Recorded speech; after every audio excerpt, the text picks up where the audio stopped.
What's up, everybody? Welcome to PSI Love You XOXO episode 32. I'm one of your hosts, Greg Miller, alongside the new face of video games, Blessing Adeoye Jr. Greg, what's going on? What's this? I'm glad you asked. I am wearing a shirt here that was sent to me. It is, of course, the Matt Ferguson Fall Guys art that he made of what the Greg Miller costume in Fall Guys should be. I expect it to be added momentarily. Fall Guys developers. That is what's going on here. That's not necessarily what I was referring to, but that's really cool, though. I really like the shirt. Yeah. That's really awesome. It was made by Stephanie Tinsley, does PR over there for Fall Guys. You know her well. She's in your box all the time. Yeah, she's awesome. Yeah. No, I was actually referring to the thing you have on your face. The glasses. Oh, these glasses. Apparently Jen was looking through Instagram one day and saw these advertised or saw somebody else wearing these and thought I would look truly creepy in them. And so she ordered me a pair. And Blessing, you get to be the final judge. Do I look creepy? Yes, very much so. Very much so. I want you to know they give you a headache because if you're an audio listener, you're driving the van full of nuns right now. I understand. I'm wearing remember John Lennon's sunglasses? Imagine those shrunk down to where they're just pupil sized and they're blue. That's what I have right now, and it is painful. It is a painful thing. So you look like a stand-in for Jim Carrey's Dr. Robotnik. Yeah, I've gotten that. Lucy James said I kind of look like a Bloodborne character, like the beginnings of a Bloodborne character. And obviously, I'm wearing a T-shirt and everything else, but you can see where we're driving at with that. But yeah, that's it's truly terrifying. I'm gonna take them off. Lives. Galvatron does live. Oh wow, Kevin, what a deep cut! Kind of funny lore of kind of funny plays. Remember, we do a new game every. You remember that, Kevin, when we tried to do a Let's Play every day? God, we were. I used to work so much more than I do now. I know. It's fucked up. What were we thinking? You know what I mean? Jeez, look at us. Now we just do news every day. You literally roll out of your bed, Blessing, and you're making a show. You're making some content there. You're having a good time, and I appreciate it. And I'm glad you're there for it. You know? Yeah. Ladies and gentlemen, this is, of course, PSI Love You XOXO, your weekly PlayStation podcast where Blessing and I get together and nerd out about all things PlayStation. If you love to nerd out about trophies, buttons, and other things too, just buttons on your controller. Of course, go to patreon.com/kindoffunnygames. You can be part of the show. You can ask your questions. You can submit your PSN profiles for judgment. You, of course, can be in the sound off topics. Again, so many of you wrote in this week to talk about your personal PlayStation piles of shame. However, you can also get the show ad-free. You can get it with the exclusive post show we do each and every episode. And you could be watching live as we record it, like Demetrius Newell, Mike L., Chance Carter, The Lou, Cameron O'Neill, Mike L., a whole bunch of you there today. Thank you so much for your support and appreciation on patreon.com/kindoffunnygames. However, if you have no bucks to toss our way, it's no big deal. You can go to youtube.com/kindoffunnygames, roosterteeth.com, and podcast services around the globe each and every Tuesday morning. You get a brand spanking new episode. Of course, it'll have an ad. Of course, it won't have that post show, but it'll be the PlayStation news you need to care about. Some housekeeping for you. A special one here. We have 10 copies of Movin Out for the PlayStation 4. If you would like to get entered to win one of them, I need you to go over and retweet the Kind of Funny tweet about PSI Love You XOXO on Tuesday. You'll be looking for it. Barrett will post it right when this episode goes live. You just retweet it. You're entered to win. Bada bing, bada boom. We'll pick 10 people at random. Bada bing. Give away the codes that way. If you didn't get the chance to play in that Avengers beta over the weekend, which I know we'll talk about today, you can head over to youtube.com/kindoffunnygames and catch our Marvel's Avengers Let's Play, an hour and a half of us going through and punching stuff and getting the goodies, as one Kevin Coelho says. And I played Avengers a few more times over the weekends, and I would giggle to myself at least once a time, thinking about Kevin talking about going off to get goodies when he wanted to go loot chests and things. Kevin, you're a treasure, and we love you. Thank you.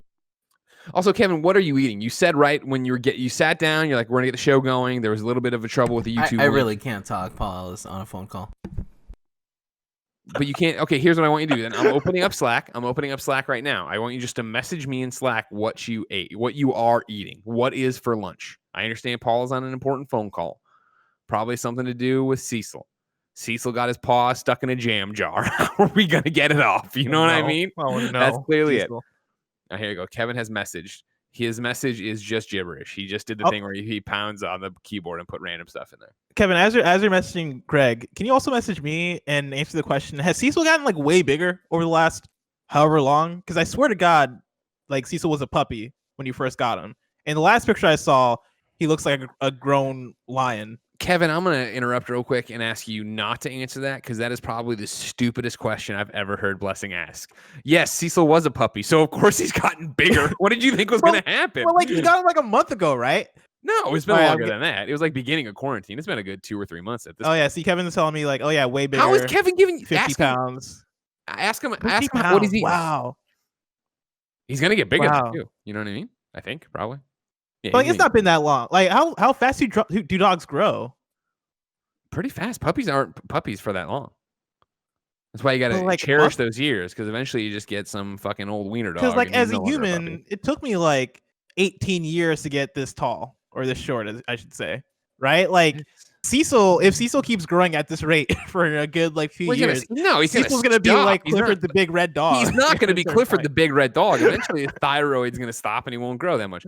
Kevin confirms he's eating Chinese food. So thank you, Kevin, for answering my question honestly for a change. So from 12 to 50 pounds, that's like, listen, I'm not a mathematician, but that's at least 4 times the size that he was. 12 to 50. Yeah, weight wise, sure. Yeah, that checks out. I'll give you that. That's incredible. Well, that's dog physiology for you. You know what I mean? That's crazy. Life is a miracle. Have you ever thought about this? That life is a miracle? Like, that's crazy. You know? But think of it this way, because you're like, oh man, it took me a long time to grow that fast. You're also, no offense, Kevin, this isn't me trying to be dark. I'll include Portillo in it. You're going to live a lot longer than our dogs. You know what I mean? Dogs burn out rather than fade away. You're going to fade away, Blessing. You're in your best years right now. You're popular. You're smoking hot. Everybody likes you. You know what I mean? But eventually what happens? You start losing your hair. Your metabolism slows to a crawl. You get all fat. No. Your teeth fall out. You know what I mean? You lose your job. Nobody wants to hang out with you anymore. Sometimes depends on how are you taking care of them. Who knows? I'm not in there. Oh no, I haven't been to any of your dental exams. Nobody's invited me. I'd love to come. I'd love to do a Patreon live stream of them. Seems like an easy thing to do. Do you think people would like that for content? Yes, like, people want everything. Don't worry about it. Kevin has gotten even more specific here. His Chinese food is in fact Mongolian beef and curry chicken. Yeah, Kevin just messaged me and said Cecil should grow till he's 15 months. Which, wow, I apparently know nothing about dogs. That's incredible to me. Also on housekeeping, you can be like our Patreon producers, Mohammed, aka Momo, Julian, the gluten-free gamer, Skin Tight Salmon, Jeffrey Long, it's Jeffrey P. Long.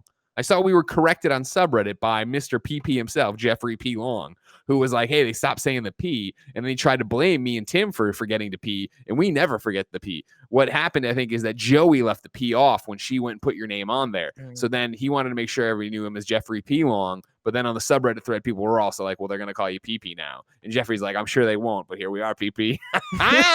Sancho West and James Hastings. Our sponsor this week is the Kind of Funny Xcast, but more on that later. For now, let's start with this week's X's and O's Blessing. Greg, I'm actually going to throw this one back at you because you gave me the idea of doing our PlayStation Pals of Shame.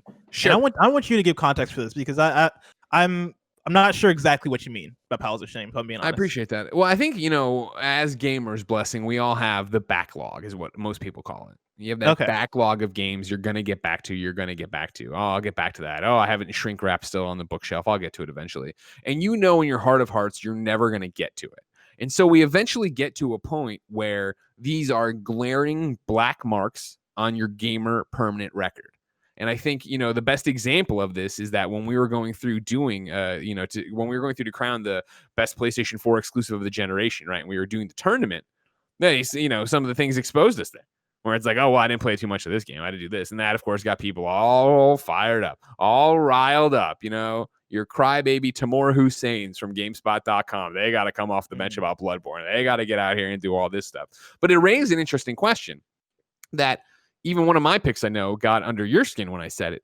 It's just, why haven't you played these games? What are these games? So, of course, I asked you to come up with your pile of shame when it comes to PlayStation. Things that you'd think every PlayStation gamer should have played, should have beaten, should know, and have them in their record, right? But, and I asked the audience to do this too. They wrote in with a whole bunch as well.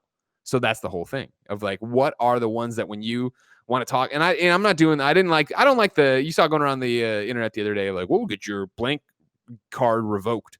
Your gamer card. Your gamer card revoked. Yeah, blah, blah, blah. Like, that's a weird way of putting it because this isn't revocable. This is just saying, hey, like, I know I should have played this, but it didn't work me. It hasn't worked. It hasn't worked for me. And so to lead off is the one that set you off, but I got out of it. It was that thing where I felt like, remember in Man of Steel when she breaks into the cockpit and Chris Maloney goes, "A good death is its own reward," and slams the engine, the world engine, or slams the reactor into the world engine. Right? Very It was, cool. that was Guardian, right? Oh, It's man. been so long. Yeah, So it was I Guardian. can't Yeah, call sign Guardian. You just gotta get. Well, if you want to pause the podcast and go do it right now, we can wait. No, I'm good. I'm good. Okay. Anyways, though, it's like that where it's like I saw that we started to dip. I saw our plane started to dip, but I just pulled back on the flight stick and I got us out of it. We were going into a nosedive that would have taken us another 30 minutes to discuss, but I got out of it. The first one I put on top of my pile of shame, right, is Shadow of the Colossus. I've never beat Shadow of the Colossus. Blessing. You've hosted a PlayStation podcast for the My better entire part career. of like what, 10 years, and you've not beaten 13 years, and you've not beaten Shadow of the Colossus. Arguably, for me, I'd say my favorite first party PlayStation game.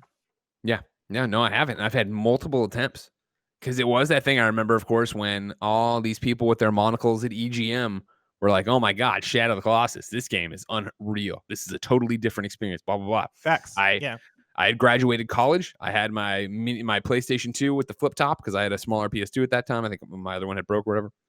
And I remember I got it for a Christmas. Like it was when, I was still asking my parents for Christmas gifts very specifically, even though I was now an adult living on my own. But they bought me Shadow of the Colossus.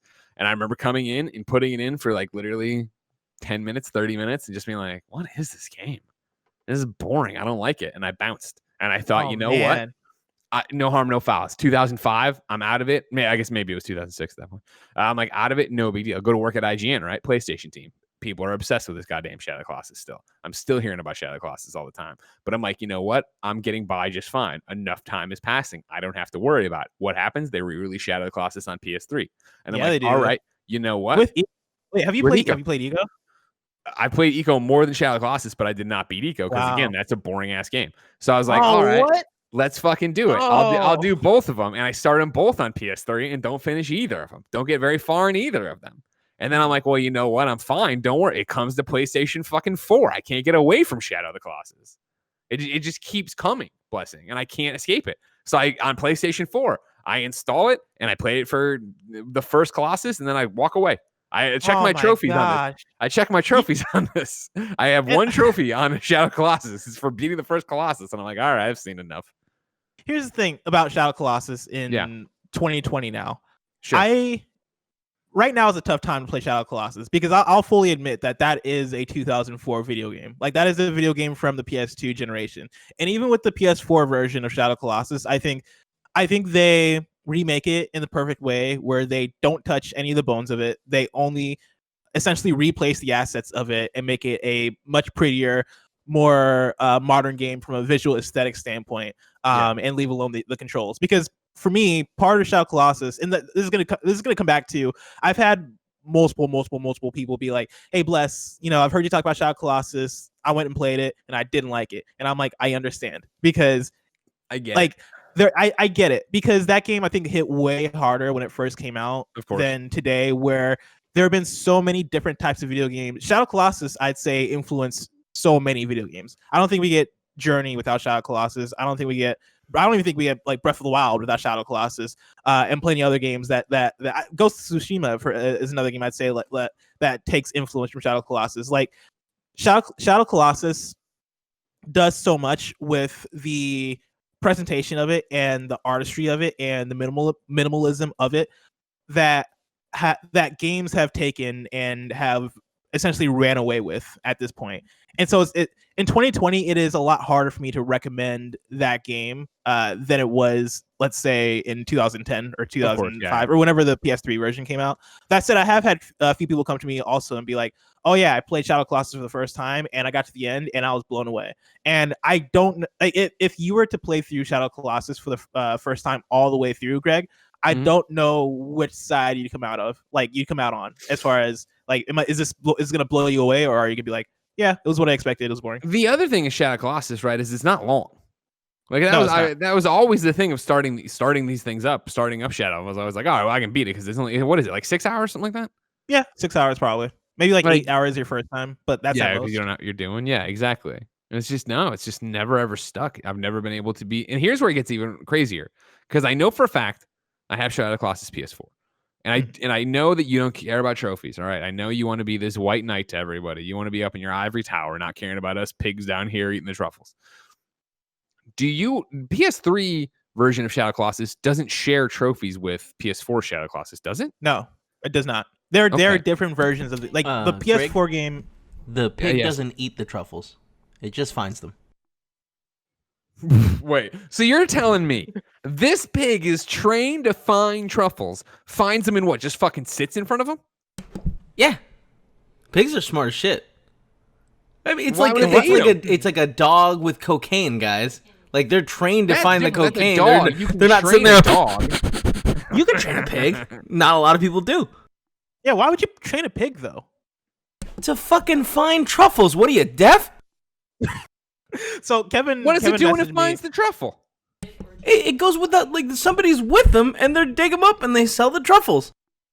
What does pig do after finding truffle? It probably squeals. Kevin, once detected, pigs will root in the earth until it reaches the truffle. Traditionally, truffle hunters previously used pig to look for truffles or sell and consume. That doesn't explain much. They root them out though. They find them. So they root them out and put them in their mouth, and then I eat a fucking pig's mouth truffle. That's disgusting. I don't like that at all. Because pigs eat shit. Like my parents. So back in the day, my parents had a pig farm, and let me tell you, every time you went to that pig farm, the worst smells. The worst smells I've ever smelled in my life. Well, livestock in general, not very clean. Yeah, but pigs are on another level. Like I'd never smelled anything like that before. It's gross. Kevin, you messaged me a bit ago saying, "Wait, did you think that dogs grew for like years?"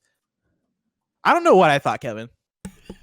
If I'm being honest, like maybe 1 or 2 years they grow, but months. I didn't think it was. I mean, 1 or 2. Yeah, sure, but they usually are getting full grown around like 10 to 15 months, depending on the breed. Sometimes a little bit earlier.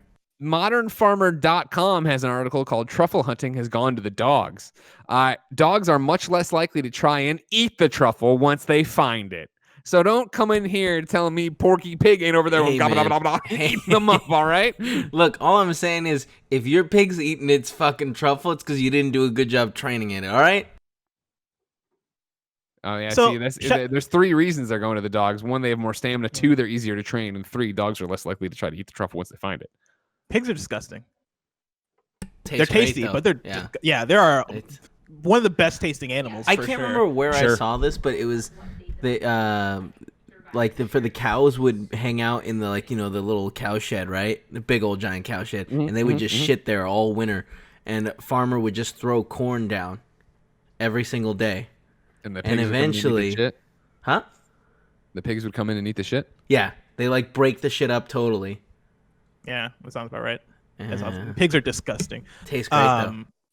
Anyways, back to the trophy list for Shadow Colossus PS3, PS4. Yeah, so they're different games. Like Shadow Colossus PS3 is essentially just a remaster of the PS2 version. Like it's just the remaster collection of Eco and Shadow Colossus, where the PS4 is a whole ground up remake that plays the exact same, but it is replaced textures. So here the wrinkle/problem blessing is that my PSN profile, which I will live and die by, only has Shadow of the Colossus PS3 on it, saying that on August 9th, 2011, I popped the trophy for defeating the first Colossus and went, game over, see you later.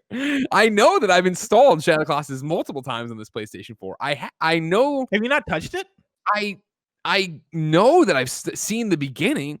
Maybe I watched Jen do it because I know she loves that game, but I know that I've seen the beginning. But the fact that I don't even have the trophy list period showing that I turned it on PS4. Like, you want to talk about a pile of shame? Like, I am shamed. I am ashamed. I saw people in the live chat shaming me as if I didn't know this was shaming. This whole thing is about being shamed and publicly shamed. Jen, I've never beat Shadow Colossus. She says, oh, wow. She's not a fan of that. No. Wow. Yeah. It's rough, buddy. Wait, how did that not come up earlier? When she's talking about how much she loves it, like you were just sitting there nodding your head? I mean, what? When the giant when Paula was sitting there on your first date talking about how much she loves being a vegetarian, are you immediately like, I love eating fucking pigs, they eat poop? 100%. Oh, yeah, you can't play around with that. You got to tell them that sort of thing. That sort of thing, you got to tell her right away. Right away. Like, I eat, trick people into it. You might walk into my garage and I might be hanging a bunch of deer or something. Greg, you should beat Shadow Colossus. I should. It's only 6-7 hours. Okay. And I think you'd like it, maybe, possibly. Well, that's the thing. We could do we can do Shadow of the Colossus review. Dude, I'm down. I'm definitely down for a 2020 review. I will replay Shadow of the Colossus for it. I've never played it either. I'm in. We can make Kevin play it. Let's do it for next week. I don't know if Andy played. Let's get next week will be Shadow of the Colossus review. All right, we'll confuse people who missed this episode of PS I Love You, but the ones who got this episode will understand why it's happening. But we review it next month. People who didn't hear this one will be like, "Oh, there's another one. There's another Shadow of the Colossus." I didn't even know there was another Shadow. Yeah. It's like video game book pumping club. These things out. Everybody, put aside 6 hours, maybe 8. Beat Shadow of the Colossus this week. That's your homework. Excited. I'll start downloading it right now. What would you say is on your shame list? So I have 2 lists that I put together. Both have like 4 games on them. I have an intend to play list, and I have a list of games that I probably am not going to play. But both of are part of my PlayStation pile of shame. Your intend to playlist. What are the odds you really actually play that eventually? Okay. I want to know your odds of really playing one of these games.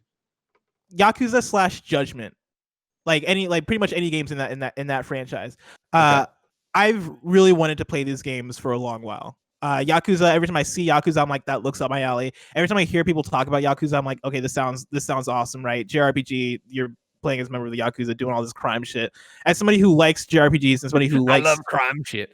I love crime shit. As somebody who likes crime shit though, like I love GTA, I tend to love the JRPGs I jump into. Yakuza sounds way up my alley. Like it sounds like everything I want and need. Are you downloading Shadow Colossus right now on your PS4? Yeah, it's already there. Actually, I said, I've had it multiple times, but you can't see it, but it's there. But if I put it over to now you see it. Now you see the icon there. As I understand, Judgment is more so of like a detective-ish kind of story, which I think I could get into a bit more. Okay. Because I also along with the crime shit, I also love detective shit. Sure. And it's a bit lawyer shit too, right? Isn't it? Like you got a whole bunch of stuff going on in there. Yeah, and I could dig that. I watched like multiple seasons of How to Get Away with Murder. But are you actually going to play it? You think? Is this just your best intention, or you think you're actually going to sit down and play Judgment? I'm gonna at some point sit down and play Judgment and or Yakuza. Okay. It's just a matter of making time. Right now, I'm getting so close to the end of Persona 5. I can taste it. Persona 5 Royal. I can taste the ending of it. And once I get through that, legit, like this year has kind of been an experiment in me making my way through games that I hadn't completed or games that I'd like to get through, or I've been thinking about getting through but haven't. So like the beginning of this year, I literally beat Horizon Zero Dawn because I had made it halfway through the game and stalled out. Beat that. I made it halfway through Bloodborne before life got too stressful, and I was like, "This is too stressful a game to be playing right now." But that was one of the ones too, and that's also on my list of my pile of shame. Like I want to get back and I want to actually beat Bloodborne at a certain point. Sure. Well, that's Persona 5 for my pile of shame. I have Bloodborne on there as well because Bloodborne is a similar Shadow of the Colossus thing where I've been told multiple times you should play Bloodborne. You have to give it a long shot. You have to do all this stuff, and instead I play the first 2 hours over and over again, right? And then just like, no, I don't feel it. I don't like it. I don't want to. What don't you like about it? Is it the world? Is it like the weirdness of it? Is it the difficulty? It's not. No, it's not the difficulty. I don't mind that. I like, dodge rolls and trying to figure out a boss and all that jazz. It's more just the cumbersome nature of everything involved with it that isn't the story and isn't the combat. It is every menu that I deal with. It is the weird, and I haven't played the first hour or two of Bloodborne in a long time now, but it is the Hill of Souls or whatever the fuck it is when you die and come back. And just like, I'm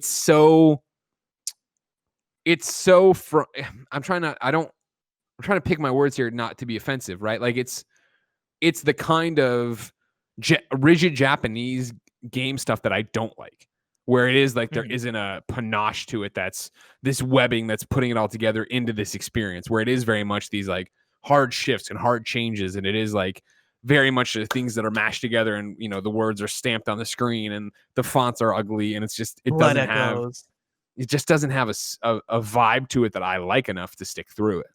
I guess because it's the same thing. I fall out of it all the time, right?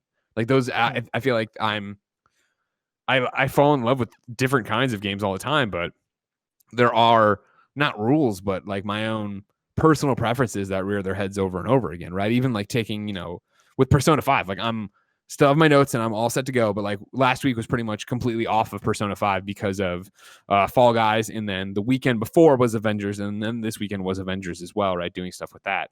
So it's like I'm now at, Madarame's Palace again, which is literally where I stopped playing Persona 5 the first time. And it is that thing of I looked at it of like, oh yeah, it's on my cross media bar or whatever, my live area. I see it on my PlayStation 4. And I'm like, I'm going to get back to it. But it's also that thing where it's just not calling me back. And granted, I think it's because I'm still in a part right now. I'm not to where I left off, like at the boss fight of Madarame. So it's not like I'm fully caught up or anything. So it is still that thing of like, oh, well, I already know what's going to happen. And I don't want that intensive an experience, right? Like this weekend was, either playing Avengers or Fall Guys or Animal Crossing. Like I'm re-addicted to Animal Crossing because of getting ready just for Halloween stuff, but then that doesn't make sense. And I'm just fucking with my island nonstop. Like those are such different experiences than sitting there and reading the dialogue, figuring out the thing, making my choice, going out, what's this persona's weakness, non-weakness. Like those are mood-based games. And I think that even with Bloodborne, that comes back to it of like, am I ever in the mood for that kind of game? Even though like, at Bloodborne, honestly, like for sure coming into this, like Shadow Colossus, I want to do a PSILY review on. We'll do it next week, every book club. Don't worry about it. But Bloodborne, I want to do that too. And it is that thing of, you hear it all the time, right? Like, I mean, infamously, like, over at IGN with Beyond and like, Altano and Dornbush, right? It was the same. And I think Max even, it was that the thing of them not getting it for the longest time and then pushing through and finding it and being on the other side and being addicted to it and in love with it and loving that game. Like, I feel after Shadow, that would be the time to do that with Bloodborne. And it's in the same thing of like, when I left off with Persona, I'm like 23 hours or whatever. Like Bloodborne's like 30 hours or something. Like it's when you start looking at it like that, and you start doing the arithmetic of actually finding and etching out those hours. I could go through that, and I feel like packaging them too as reviews makes me actually go and do it, because it's the same way of like when I was reviewing video games, I would sit there and I'm going to play through this game even if I'm not digging it to finish it and go. Whereas when it is something like right now of, all right, cool, like you have all this time before your next big review, which I think is Avengers for me or whatever, right? So it's like, here's a bunch of random stuff to play. And if it doesn't, if I look at it on the cross media bar and I'm like, not really my jam tonight, I just move on. Whereas if it was the review, it would be the job and I would go play it. Yeah. And I mean, honestly, that's probably the thing that drove me into getting into Bloodborne, is the fact that I was, part of me was, I really want to play this game because it looks cool and I really dig the aesthetic and I've wanted to play these types of games for a while. But then the other part of me was like, all right, I'm going to be on a PlayStation podcast. I might as well try out Bloodborne because I want to be able to talk about it. And that sense of feeling like I should play this / want to play this, and being able to set pretty much everything aside to get into it was pretty much the driving force for me being like, okay, I'm into it now. All right, I'm invested. All right, like it's full speed ahead. And and that's why I still plan to get back to it at a certain point, because I do want to see it all the way through, because I made it this far. And like I do think that is a very special game from what I've played of it, right? For context, for people who played Bloodborne, right? I've made it past the boss fight with the witches. I think witches of like Hemwick or something like that. And so like I'm probably around, if I had to guess, halfway-ish. And like just from that experience alone, I think there is something special there in the gameplay loop that I think you'll end up digging, because it is punishing and the world is very menacing and stressful to be in, and the way all that kind of marries together when you get that final product and you are in it, there's a certain feeling there that I feel like I don't get out of many other video games, in terms of how stressed I feel playing that game and how well it's working and how into it I am. Sure. And so like I think playing it in a review sense is definitely going to work for you if we end up doing a Bloodborne review. Well, it's that thing. It's like, we're in this weird time where I feel like September is when it all really ramps up, right? And even though we don't know when PlayStation 5 is dropping and Xbox Series X is dropping, like that September does begin the onslaught of holiday games. So it's like right now we have this final month, and it's like, what do you want to do with it? And it's that idea of like, even if I sat there and committed to Persona 5, theoretically, I mean, it took me a week to put 20, or week and a half, I guess, to put 22 hours into it. Like that math just doesn't add up to me actually beating Persona 5 by the time Avengers hits and everything starts going. Whereas I do feel we could get through and do a Shadow of the Colossus and then a Bloodborne or whatever in the middle of it. That makes sense. Like, should have did what I did. Should have started Persona 5 Royal in like April. Yeah, could have been that would have been helpful. Yeah, of course. But like, and that's to go back to like my backlog thing, right? Like, it is. I feel like this year for me has been such a I'm always all in on something. And so yeah, I went from playing half of Bloodborne to then being like, all right, let's start Persona 5 Royal, to playing so much of that. And then Last of Us came out. All right, all in on Last of Us. Let's take a break from Persona. Then Ghost of Tsushima comes out. Now I'm back on Persona. And then yeah, like up next I plan to get back to Bloodborne, and then from there Yakuza / Judgment, one of those, you know, I can see myself getting into. Though again, there are my other games that I have on my pile of shame list, being like Tearaway and Concrete Genie. Those games I really want to play and get into. Tearaway is not as much of a is Tearaway really knocking at your knocking at the door there and being like, hey, like, well, you remember me? Why am I not getting played with? No, but it's one of those that I really want to play because it looks like a game that I'd really dig. In the same vein as Concrete Genie, like both of those I kind of put in the same category of, oh, these are really cool, really unique PlayStation exclusive games that I know if I played them, I'd probably fall in love with them, but I just haven't gotten around to making the time for them because one reason or another, they came out along with other games, or I don't know. I didn't have a Vita when Tearaway came out, or whatever the excuse may be. So now when you go back and play it, if you were, because this is on your intended playlist, Tearaway. This is on my intended playlist. You think you're going to go back to Tearaway? If I find time, yes. Like then that's the thing. That's the stipulation. Bullshit. That's your pile of shame. You're not. This is things you probably won't get back to. I guess there's a hit list for me. The only thing that I need in order to play Tearaway at this point is just space. Like it would have to be a January or a February where it's like, all right, not much to play right now. Let's look at, oh man, Tearaway. Oh yeah, I do have Tearaway Unfolded. Let's jump into it. Because like I can easily get into these types of games, like platformers or like whatever Concrete Genie, whatever genre that is, because I still don't even know. Action adventure, I guess. I can get into that. Sure you can.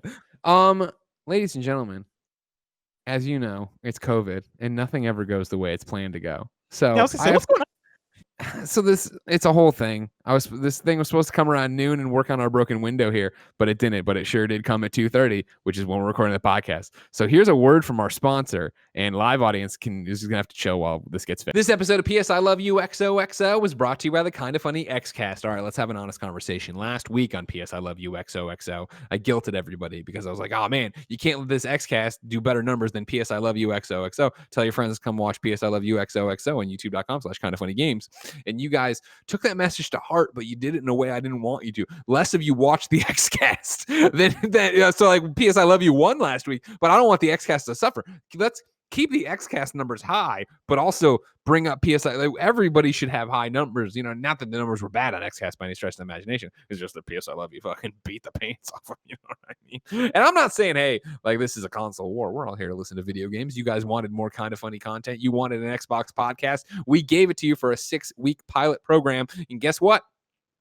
Episode 5 drops this Sunday, 6 a.m. Nope, Saturday. This Saturday, 6 a.m. So head over to youtube.com/kindafunnygames or podcast services around the globe to get the Kinda Funny Xcast. And remember, we're just joking about this feud. Don't stop watching the Xcast to support PS I Love You XOXO. Watch them both. Don't worry about it the other way. We love you. See, Kevin, I don't have to worry about missing the conversation you just had because, of course, over at patreon.com/kindafunnygames, or you can go over there. You can listen to that entire section. That for anybody who was listening in their car, just bebopping around, they were like, oh, an ad. And then they heard me say the ad, and then they came back to this conversation. They don't know about the coffee maker. They don't know about slow drip tea. They don't know any of that shit. They don't know about wet and gushy. They don't know about WAP. You know what I mean? That's the thing. And the PS I Love You, of course, had the Waterman in Volume 1. Volume 2 is the Blind Man, but we'll talk about that another time. For now, you're going to tell me with a straight face you're going to try to get back to Tearaway. Yeah, I think so. Why not? Why is it so hard? Are you going to play it on the Vita or are you going to play it on a PlayStation? See, that's the $1 million question. Yeah. It's been such a long time since I played a full game on Vita. Exactly. You have to play on a Vita. I guess that is the ideal way to play, isn't it? Because they take advantage of the Vita. But I do own Tearaway Unfolded already on PS4, and that's the other thing. Like, do I want to go ahead and buy Tearaway on Vita? Because I'm sure it's impossible at this point to get a code. Yeah, the code's expired a long time ago. That's the kind of shit you get laughed out at Sony HQ asking for, or and they would just deny that it ever existed. They wouldn't even act like the Vita is a real thing. Actually, I'm curious. Live PS I Love You chat, if you guys could let me know which is how much better is the Vita version than Unfolded, because I've not actually heard the comparison between the two. I remember this being a hot topic on Beyond in the day because it was that we wrote off the PS4 tearaway, and maybe would that have been PSILY Volume 1 or would it have been Beyond? When did fucking Jesus? Because I'm seeing in chat right now, people are saying that Unfolded is good. And that's the PS4 version? That's the PS4 version, yes. Yeah, but I remember we wrote it off at the time as just being a port, and then it wasn't exactly a port. Like, they added new stuff to it, but it was the same, but it wasn't the same, but it kind of was. Like, it was one of those kind of games back and forth. Just playing on Vita the way God intended. Yeah, dust off your Vita, Bless. Have some fun with your Vita. I'll figure it out. Yeah, but I think I am going to play Tearaway at a certain point. Am I going to play it soon? Probably not. No, but like not a chance in hell. Maybe toward the beginning of 2021, I'll bust it out. You think in January you're going to pop that out? My intend to playlist is literally like 4 games, pretty much. I can knock out the rest of Bloodborne. I can knock out a Judgment or a Yakuza. I can knock out Concrete Genie and Tearaway. Like that's not a Herculean task. This reminds me of the time you tried to play 4 JRPGs at the same time. Yeah, but like I'm almost done with one of them. And also I went back to Trails of Cold Steel. Yes, Trails of Cold Steel. I went back to that like a few weeks ago and played some of it. Sure, I'm sure it all came right back to you. You knew and where Final, you were in the Final story. Fantasy VII. I'm 17 hours into the original Final Fantasy VII. I've been doing great on that. This is why it takes you so long to get through a game. Just commit. That's why it's gonna take me long to get through. While Persona's not gonna happen until 2021, because we're gonna go play Shadow now, Bloodborne later. Then it'll be on to the new releases. Then I won't have any time for this old game. Can I say I'm looking at your pile of shame list, and there is one here that is shocking to me. Go ahead, shout out. That is on here. You've not played Ratchet & Clank 2016? I have played half of Ratchet & Clank 2016. It's on my pile of shame list because I wanted to platinum it, but I never even beat it because it was just like working my way through the story and like trying to clear every planet as I went. And let's actually see, trophy wise, where I left off on that. I put it on there because I know you're such a supporter, and it's for me. Yeah. As much as I love that game and I talk about it, it's very much one of those games that I talk about being an amazing game that, I never stopped to actually play. Yeah, I went on Ratchet & Clank here. I got 13 of 47 trophies. Yeah. So I was making because it's an easy, I say, not having it platinum, right? It's an obtainable platinum. It's got a good trophy list. But yeah, I was like starting to go through and mine every one of the planets for everything and do all the challenges there. And then, whatever else came out distracted me and I got moving. But it's one of those games that I've played and I know is excellent, amazing, a great game, but I just never actually stopped to commit to it. But it's also one of those games of, and you can tell me how stupid I am for saying this, do I need to? Yes. I've played half that game. I know that game's amazing. I love that game. Ratchet & Clank is great. Is there something in the second half that I also really need to see? I don't remember the story at all. Like, I don't care. I'm using cool guns to blow shit up and collect bolts. And then I'm turning the bolts into cooler guns. It's like, I get it. You know what I mean? Within that context, like, there's nothing in the second half that's going to make you go like, oh, now I got the full Ratchet & Clank experience. Like, it is that game. Like, the game you played in the first half, it continues being that game, right? And it's a good game. It's a great game. No. Yeah, I don't think you need to go back and absolutely finish it, to like get your PlayStation points. See, this is always my thing with Persona 5, which I don't even put on the list, but obviously is my pile of shame. But I'm currently playing it, but I'm not even gonna. We all admit that I'm not gonna beat it before the end of the year, probably, right? Like, it is this thing of, all right, great, yeah, I've put when I turned it off the first time, 30 hours into it, and it's like, I get it, this game's awesome, you know what I mean? But then it is also like, I know the story is the story, and like that's what those games are all about. But it's also like, I get the characters, like I know I don't know everybody yet. It's just what's that motivation to go? What is it keeping me going in terms of like, man, the combat, man, this, like, I don't know. It's the mystery, man. It's the story. It's the new characters. It's to see the twists and turns and like, figure out where things are gonna go. It's so good. So the thing that and I'm bringing this. I was gonna have this discussion in what have I been playing, because I have been playing Persona 5 Royal. Yeah. But I think the thing that's toss it in. It's a good stew. We got a good stew of a show going on. Yeah, let's mixing it up. The thing that's helped me out in Persona 5 Royal in completing it in a timely manner is I've kind of scheduled it out at this point where during the week my goal is pretty much to get to the next dungeon, and then the weekends are for the dungeons. Like the weekends is when I knock the dungeons out. Okay. And I kind of have that loop going. I appreciate and it works out pretty well enough because the time between the dungeons in Persona 5 aren't that long. Like they're long enough that like you're not gonna knock that out in like 1 day or 2 days unless like you're really really playing it.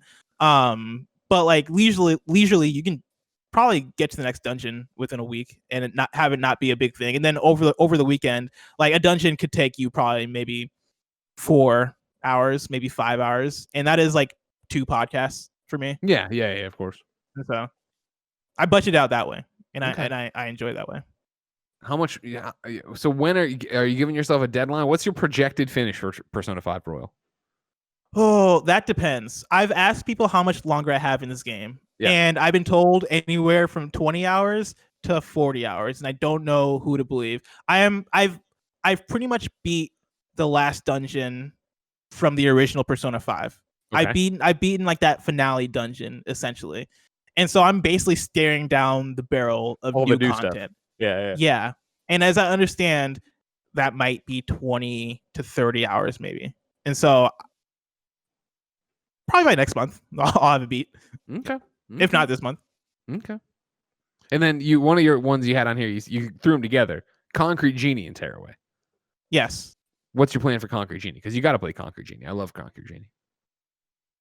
That one, that's a good question. I don't know when I'm going to get to Concrete Genie. Probably like, honestly, probably early 2021. Yeah. Like there's going to be a lull there. I understand what you're doing, and I'm not trying to stop you, obviously. But like Concrete Genie is a great weekend game of just getting in there and fucking around and getting the genies and exploring the city and collecting everything. I mean, that's a great platinum over the weekend kind of thing. Like I think that would be, comfort food to hang out with and stuff. How long is it from beginning to end, do you think, hours wise? It's not, I mean, hours wise, just beating it, when I reviewed it, I want to say it was just a couple nights, maybe 2, maybe 3. I forget how long it was in terms of, but it's not bad at all. I can check out how long to beat for you. But I mean, even platinuming it, I did it super quick in the grand scheme of things. The way I have it set up right now is Bloodborne is coming after Persona, and then I guess the argument comes down for me is, do I want to jump into Yakuza or Judgment, or should I just put Concrete Genie before those, because that'll be a quicker beat? And I might just do Concrete Genie. We'll see. Yeah, Concrete Genie right here is main story is 5 hours, main and completionist run is 8. This is according to howlongtobeat.com. Like it's not bad at all. Oh, like, I can knock that out. Yeah, totally. I don't think you need. Yeah, that might be a weekend for me. But then again, I'm not trying to get in the way of your Persona fix there. Yeah. Well, those are all the games that. Go for it. I was gonna say that's my thing right now. Of like, how do I juggle Shadow, Bloodborne, in Persona in an actual real fashion? Whereas I feel like if we pause Persona and actually went Shadow and then Bloodborne, I could get those beat before the end of the month. I mean, I think that's a good way to go. I think that's a good plan. Yeah. But yeah, we're talking about games that, whether like, do I intend to actually play these games, or am I realistically going to play those games? Those are on my intend to play list. I do have a list of 4 other games that I don't intend to play, but I acknowledge are on my pile of shame. Those being Days Gone, which I appreciate Days Gone as a first party exclusive and all this stuff, and I know there are people out there that like Days Gone. I just have no interest in going back. Okay, so these are your this is on your pile of shame of like, you think these are black marks on your PlayStation record, but yes, you don't have any intention of fixing them. Yes, gotcha. Exactly. Like I'm fine with these black marks. And so Days Gone, Knack, I've not actually played through a Knack game, and I indulge in the meme of Knack because I think Knack is awesome for the meme of it, and the fact that Mark Cerny takes such great ownership of it. And love that Knack. Yeah, like every time there's a new Knack revealed, it's always a surprise, but it's always a delight at the same time. You know what I mean? One of my favorite Cerny moments was like when it was during E3 after PlayStation 4 had been announced, PlayStation 4 had been announced and Knack had been announced, obviously all this stuff because of the way it all shook out. But when he came by the IGN stage to get interviewed by me, and he sat down, and before the interview starts, he turns to me and he's just like, "I'm only here to talk about Knack, and I will not be talking about the PlayStation 4's architecture." And I was like, got it, no problem. That's awesome. I was like, I appreciate that he's strong-willed enough of like, I am not going to be pushed around by you four-eyed fucko. All right, like this is what I'm here to do. Heard of you, Greg Don't Miller. make this fucking awkward. I know, because he did that in every interview. But yeah, Knack is one that I'm not going to go back and play it. Mm-hmm. Maybe if there's a Knack 3, I'll think about it. No, but I don't have any intention of actually playing it. Make a Knack 3. I just love, like, I remember the excitement that arose when they announced Knack 2. Maybe excitement's the wrong word. I remember the reaction. Just for the jokes. The yuck. Nobody wanted it. Because it's like, nobody asked for it. Nobody was expecting it. but you saw Knack 2 on screen, and you like everybody at the same time had this moment of like, wait, really? Like, okay, wait, we're doing this? Are you kidding me? You're doing this?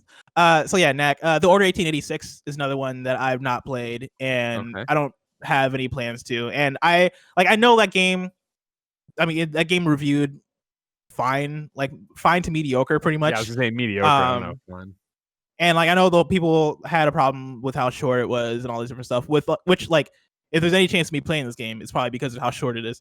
But I don't know. Part of me wishes I played it just so I can have the knowledge of it, because I feel like that is when you look back at this generation of games, the Order 1886 was one of the early PlayStation 4 exclusives of consequence that we all look forward to and paid attention to. And even though it came out and underwhelmed, I don't know, part of me wishes that I had experienced it just so I could talk about it in context. The thing, I mean, like you bring up an interesting thing, especially how this works, of like, what's your pile of shame, right? What are the black marks on your record? Honestly, for these first three, Days Gone, Knack, and The Order, I don't think that they fall into the real. These are you didn't play like you wouldn't say that. And people be like, you didn't like the way you reacted to Shadow of Colossus. People react to my Bloodborne, and then you reacted to me only beating half of Ratchet and Clank, right? Like, those are like the way we're taught. I think of this question of like piles of shame. Whereas like in reverse order, the Order 1886, I did play, right? And I covered in, all the way up to it actually launching and playing it and all that stuff. And then afterwards, I guess. But like that is such a footnote in PlayStation 4 where I think you just by being a student of the game and being alive and consuming video game content and podcasts, you understand. Okay, this was a very short game that underwhelmed and was really pretty, but wasn't that much fun to play, but wasn't not fun to play, but wasn't that great. It ended on a cool thing. Done. You're done. And you've heard that 100 times over from me and a billion other people. And as somebody who played it, that's all you need to know. Knack, like you put Knack on here. Like you've never played a Knack, period, or you've never beaten a Knack. I've never touched a Knack, period. Okay. That's another thing of like, I've never beaten Knack. God, no. But I mean, because we played him at previews and I was like, no, I'm not doing this. And then if memory serves, I think it crashed Colin's PS4 a bunch when he first got it or whatever, when he was reviewing or doing something with it. Like, it was like, no, like I don't need, like I get what Knack is. I don't need to play Knack. Again, you've never played Knack. No, nobody fucking does that. Nobody ever fucking says that. And then Days Gone is still the interesting one where Days Gone, I think, is going to be, I would say Days Gone isn't in the same vein as what we're talking about here, a pile of shame, right? Where I think Days Gone is going to be interesting for the conversation when we talk about Days Gone 2. I think when Days Gone 2 starts getting talked about, and here's what they changed, and here's how they've done this, and this is how they've streamlined the world, and this is how they've changed the characters, then that conversation becomes interesting and why you need that background to it. But even that said, I don't think you need the whatever 50 fucking plus hours Days Gone is to have that conversation, as much as you've read a review, seen something, or talked to me about it.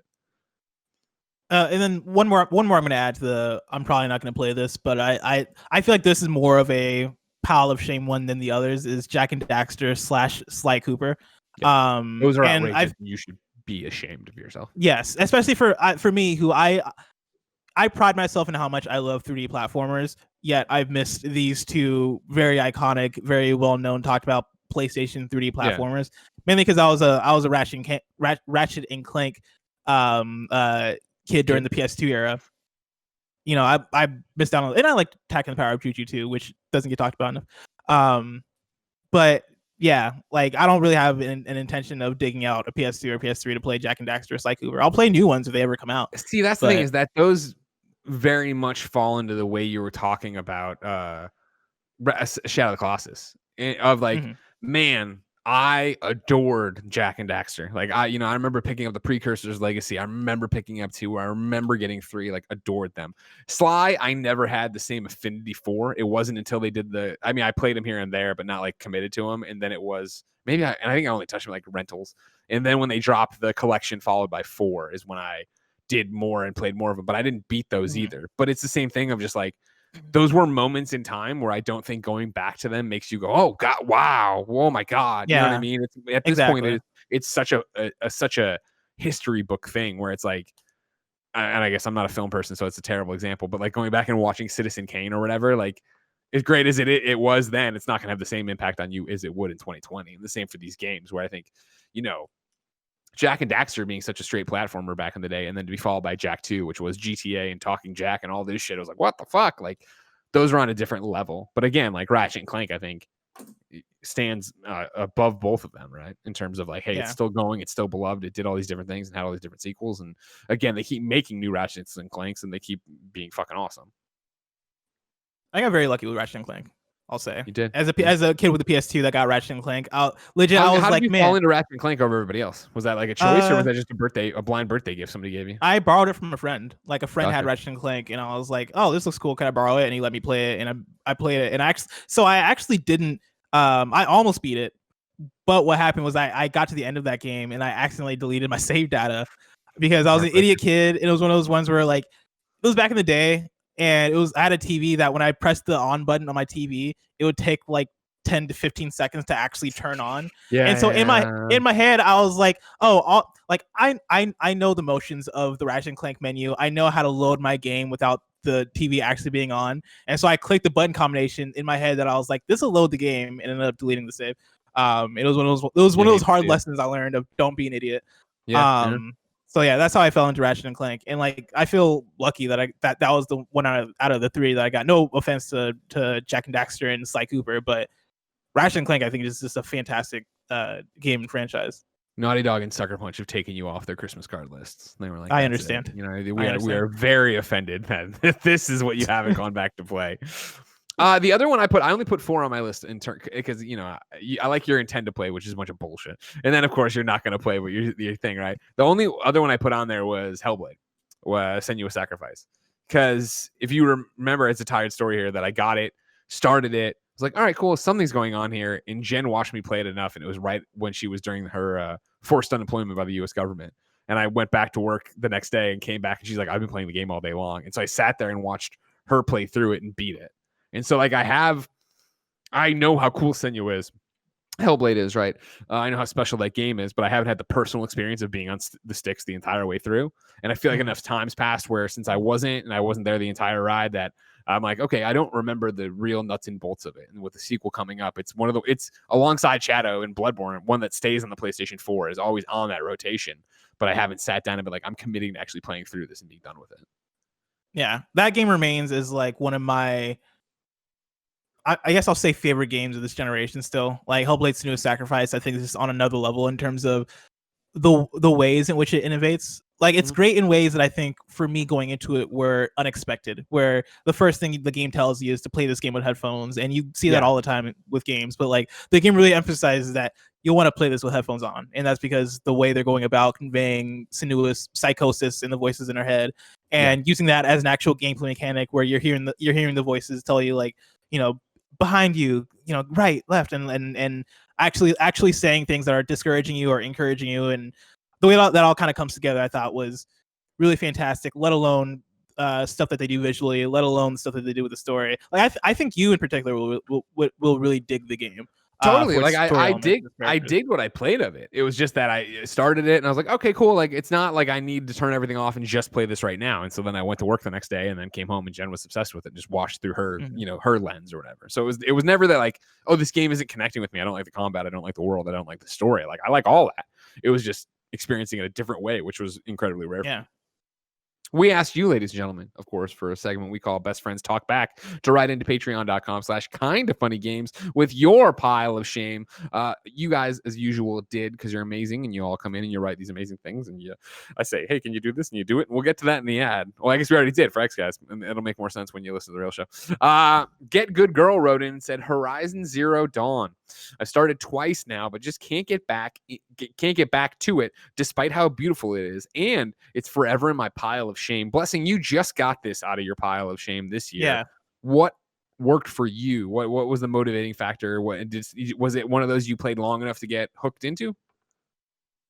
It was one of the ones where I think the main reason I played it was because I was doing this podcast. Sure. I was like, all right, if I'm going to do PSILY, I might as well finish Horizon Zero Dawn. But like and I know this happened for many people, but for me, when I first played that game, Zelda Breath of the Wild got in the way a week later. And you know, I played through Breath of the Wild, got obsessed with it, and then I tried to come back to Horizon and I just couldn't do it because the game plays completely differently. And yeah, like jumping the many times I've tried to jump back into it just didn't work for whatever reason. And this last time, I really made it a thing to want to get back into it. And so basically I started from the beginning again after having played halfway through the original time. Started from the beginning, did the beginning tutorial, was like, all right, I remember how to play this game. And then I went back to my latest save, started from there, but I watched a YouTube video of all the cutscenes leading up to that moment to refresh myself of the story. And that was the thing that worked for me. That was the moment where I was like, all right, cool. I am back up to speed. I know what's going on. I know the controls. Sweet, let's go. And from there, I was able to actually beat it. I want to bring in another Brandon H who writes into patreon.com/kindafunnygames and says Persona 5. I love Persona and was excited when 5 came out, but have gotten distracted out of playing it every time I have attempted to get through it. He sounds so much like me on that one. I think both Persona 5 here and Horizon Zero Dawn for Get Good Girl fall into what I think is always my trap with games, is being in a mood for that game, that kind of game. And I remember distinctly Horizon Zero Dawn, I was all about that. I was ready for a Western open world RPG, right? That was going to be, hey, let's run around. Let's with the success of Fallout, I'm always like, why aren't more people making Fallout kind of RPGs, right? And obviously there's Obsidian, there's this and that, a million other things. But like it, especially at the time when I just wanted more of that, let alone one that was from a Sony first party. And playing through that was just what I wanted at that time. I wanted quests, I wanted side quests, I wanted upgrade trees, I wanted a story, and that hit on so many levels.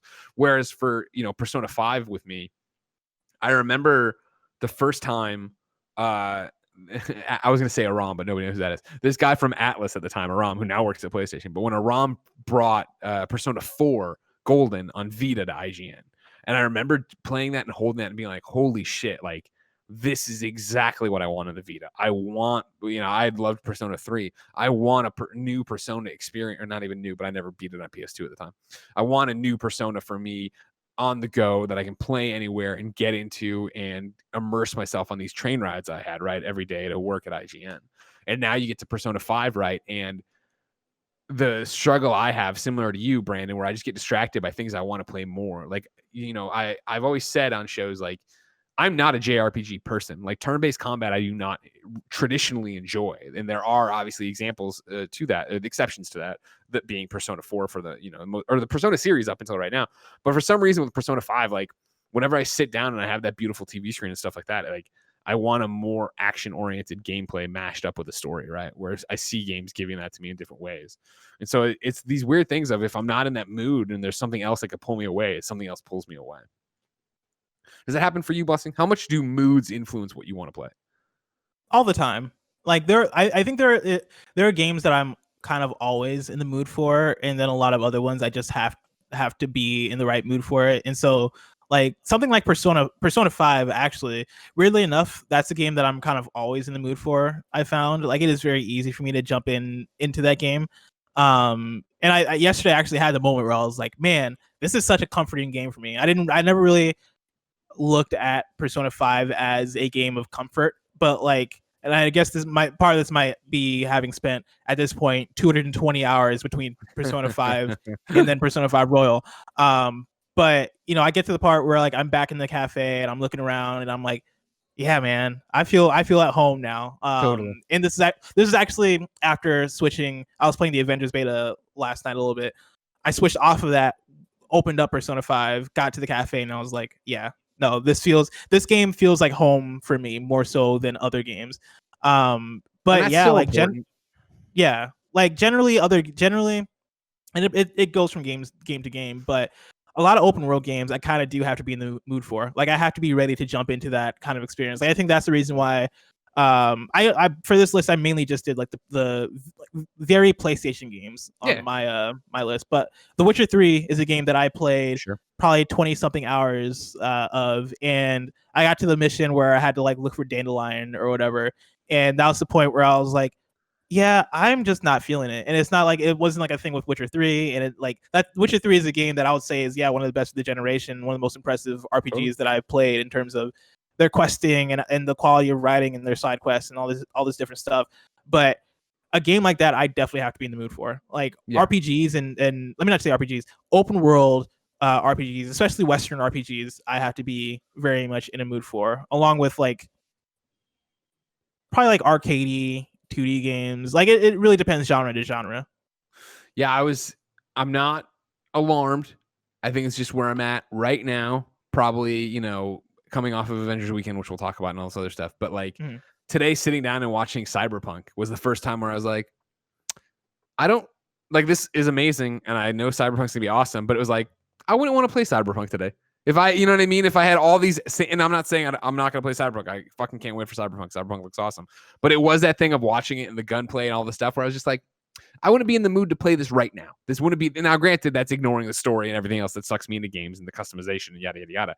But I was looking at it, I'm like, no, I don't think I want to play this game, but I don't want to play it today, if that makes sense. I do not want to play it on August 10th for some weird reason. Like, and I know that so many people out there are ready to lose their entire life to Cyberpunk. And I'm sure as we get really close to it, I will be too. But I think it was more like, I could go for an Assassin's Creed Valhalla. Like, that's where I'd want to be right now in terms of what I'd be running around and doing and having that different look to it and having those different adventures. But yeah, I think like, what are you in the mood for? For me, it's the fact that I'm 100 hours into a different RPG. I can't imagine coming out of Persona 5 and being like, yeah, I want to jump into another large RPG. Like, I'm kind of there with you, where looking at Cyberpunk 2077, I'm like, man, I'm excited for that game. Like, having previewed that game, I'm excited for it. I think that game is gonna be awesome, but it seems so deep in terms of the freedom and in terms of the different things you can do in it. And that game coming out around a bunch of other games that are going to be coming out around that time if consoles launching. And that's what I was thinking too, of like Watch Dogs, Legion, right? Assassin's Creed Valhalla, Cyberpunk, all of this hitting at once. It's like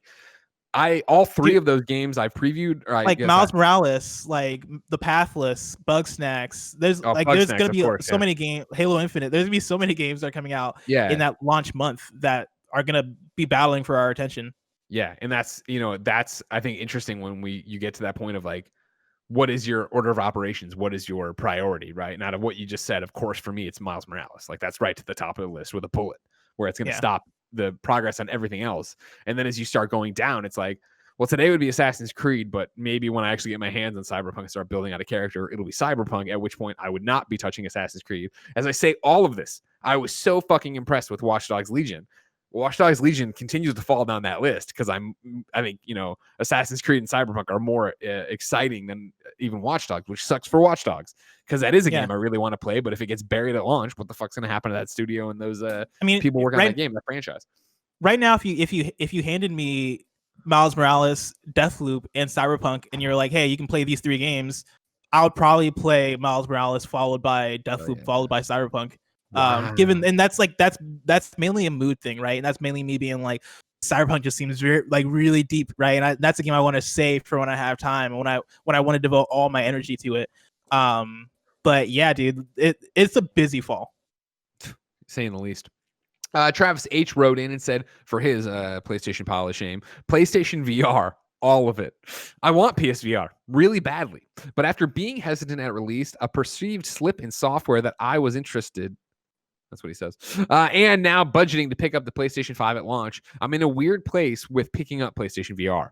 I simply can't justify it to myself or my wife spending money on additional hardware right before a console releases. So the pile of PS Plus VR software keeps building with nothing to play it on. Yeah, PSVR is another one for me, where I have it right behind me on the floor. You can't see it right now because my fat body's blocking it. But it's the same thing. I played Pistol Whip today, which we'll talk about a little bit later in what we've been playing. But it was the same thing of like, Pistol Whip has been chilling on my PlayStation 4 forever. I've heard how great Pistol Whip is. I want to play Pistol Whip. I have Iron Man VR still there waiting for me to platinum it, right? Like, I just got to go through and play it again on hard and finish that. And it's that thing, every time I think about it, is like, I could do all that stuff. Like, because I have a Pro, but I don't have the Pro pass-through box for the VR. So it's like, I could stand up, move the coffee table, plug it in, fiddle with the wires in the back of the PlayStation 4, drag it all over here, stand up, play the game for a while, get sweaty, or I could lay on the couch and play Animal Crossing, And it's like, again, you want to talk about a mood. Like, I was in the mood for Iron Man VR when that shit dropped. I was all about it, and I was reviewing it too, but it was like, I've been waiting and I was excited to play it, and I did, and I finished it, and I was like, man, these load times suck, but I had a great time. Now the idea of like, all right, well, I have 40 minutes before bed. Do I want to fiddle around with all that shit, drag it out, put it back to, and like, this is first world problems, cry me a river. Like, I play in the living room and not in the man cave or something weird where I could have it set up all the time. But it's like, like I have to be in such a mood and I want to platinum this. I want to finish this to get back to it. That it just keeps sitting there. And it's like, that's PlayStation VR in a nutshell still, I think, is that there's still just enough setup. There's just enough inconvenience to it that makes me go, let it sit there. I still have Luna on my PlayStation 4, which, if you don't remember, is a game from Phenomena, Robin Honeyke, who's been on Kind of Funny Games Daily. It's the first time I ever met her at Judges. She showed us Luna on an Oculus at Judges Week 2016, maybe 17. I remember getting the demo with Brandon Jones. And it's like, oh, that's great. And when it finally came to PlayStation VR, still years later, but years from right now, I was like, oh, yeah, that's great. And it's just sat there. I'm like, I remember how much I like this at Judges Week. One day I'll feel like playing this. One day I'll feel like playing. And it's just like, anytime I want to close something out, especially now that you have something as quick as Fall Guys or Fortnite, right? Where it is like, oh, I got a little bit. I'll pop in. I'll do this for a little bit and pop out. I don't want that whole setup. I don't want the whole minor inconvenience to it. Yeah, that's me. That's me with Walking Dead, Saints and Sinners, where I'm like, another one. Sure. That game came out, and I was like, oh yeah, for sure. I love Walking Dead. I love VR. This game, people have great things to say about the game. And it came out, and I like tried it for a little bit, and I was just like, I'm not in the mood for this, and never picked it up because I think part of this too is because Oculus Quest has kind of ruined PSVR for me. Of course. Like, if I'm being honest, like not having those cables, like it being just a straightforward experience of you put the headset on, sweet, everything's ready to go. Like you don't have to like fix your box, or you don't have to dig out your PlayStation Move controllers or do whatever.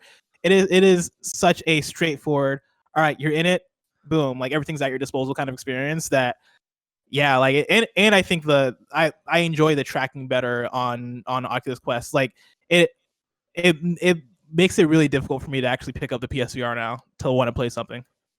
Worth pointing out, you just reminded me, thank you very much. I'm right there with you with Walking Dead, Saints and Sinners. It's another one that's on my PlayStation 4. It is Pile of Shame. It's another one that I started and I was like, oh man, this is awesome, and then put it down to go do something and came back and I didn't want to put it back on and I haven't gotten back to it. However, I'm streaming it Friday at 3 p.m. twitch.tv/kindoffunnygames. My friends over at Skybound and The Walking Dead hit me up to be in the Apocalypse games. So I'm competing to see how long I can survive in The Walking Dead, Saints and Sinners in PlayStation VR on Friday. So I was like, that's a great excuse for me to actually hook all my PlayStation VR stuff up and have it in a streaming setup and ready to go. So that'll be happening Friday. Nice. Twitch.tv/kindoffunnygames if you want to check it out. Moving on with other people's piles of shame. We got one here for you that resonates with you and me to an extent. Alex writes in and says, my pile of shame consists of just one game, The Witcher 3. I know it's supposed to be the best game ever, but I just can't bring myself to do it. I've almost pulled the trigger many times, but the game just looks so damn long. I know myself, and it's very hard for me to start a game and not finish it. And I'm just not ready to commit. But I fear that once Cyberpunk comes out, it will be too late. Old game is old. It's another great point, Alex. Yeah, I'm right there with you, Bless, and in the way that I think I did 30 or 35 hours of The Witcher 3. Never made it out of Act 1. Had a great time, but was like, cool, I get it. Like, I understand this. This is awesome. This is amazing. I love the combat. I love the two swords. I love the monsters. I love the storytelling. I got to stop and move on to something else. And I did and never really felt like I missed out. Like, I think that's what's interesting about getting to be us and having a voice. And luckily, I'm pointing at the camera. Maybe I'm pointing through your stereo at you as you make the dishes or do the dishes. I guess you make food, do the dishes. But like having an audience, like I feel the Kind of Funny best friends are so vocal about what I need to play if I've missed something. Like you obviously have never shut up about Persona, obviously, because I was such a Persona 4 fan, Persona 3 fan. I was a Persona 5 fan in the lead up to it and then just never crossed the finish line. The fact that everybody still hounds me that today, but with my Witcher 3 35 hours, I never hear people go, oh man, you got to finish it though. Oh man, you don't, this thing happens or this is the change or this is what, like, no, I get it. There's this whole story, obviously, and there's Geralt and there's Ciri and all these other stuff, but like, I'm never told like, oh, you got to go back to it. Honestly, it's the same thing with Red Dead Redemption 2, where I was fucking 100% right about that, where I was like, I played, what was it, 20 hours, more than 20, I forgot what it was. And I was like, I don't like this game and I don't like the character and I don't like the story. And I was like, I think it was getting rave reviews. And I'm like, this is going to be very divisive and it's going to be heralded as a piece of art that definitely is a masterpiece of something like everybody takes more away. But I don't think it's going to be a game that haunts me. And it has never been a game that haunts me. People don't fucking come at me all the time saying, dude, you got to play Red Dead. You got to finish Red Dead. It's like, oh no, I get it. It's one of those, I get it. Like, I get the game, you get why I didn't like it or whatever, but I get that it's still good. I'm not taking that away from it. It's just not for me. It's not the experience I need. Yeah, I'm right there with you. And Witcher 3 is one of those games where I think it's the case of that game is more so the experience of the journey rather than the destination in any sense. Like, I don't. Yeah.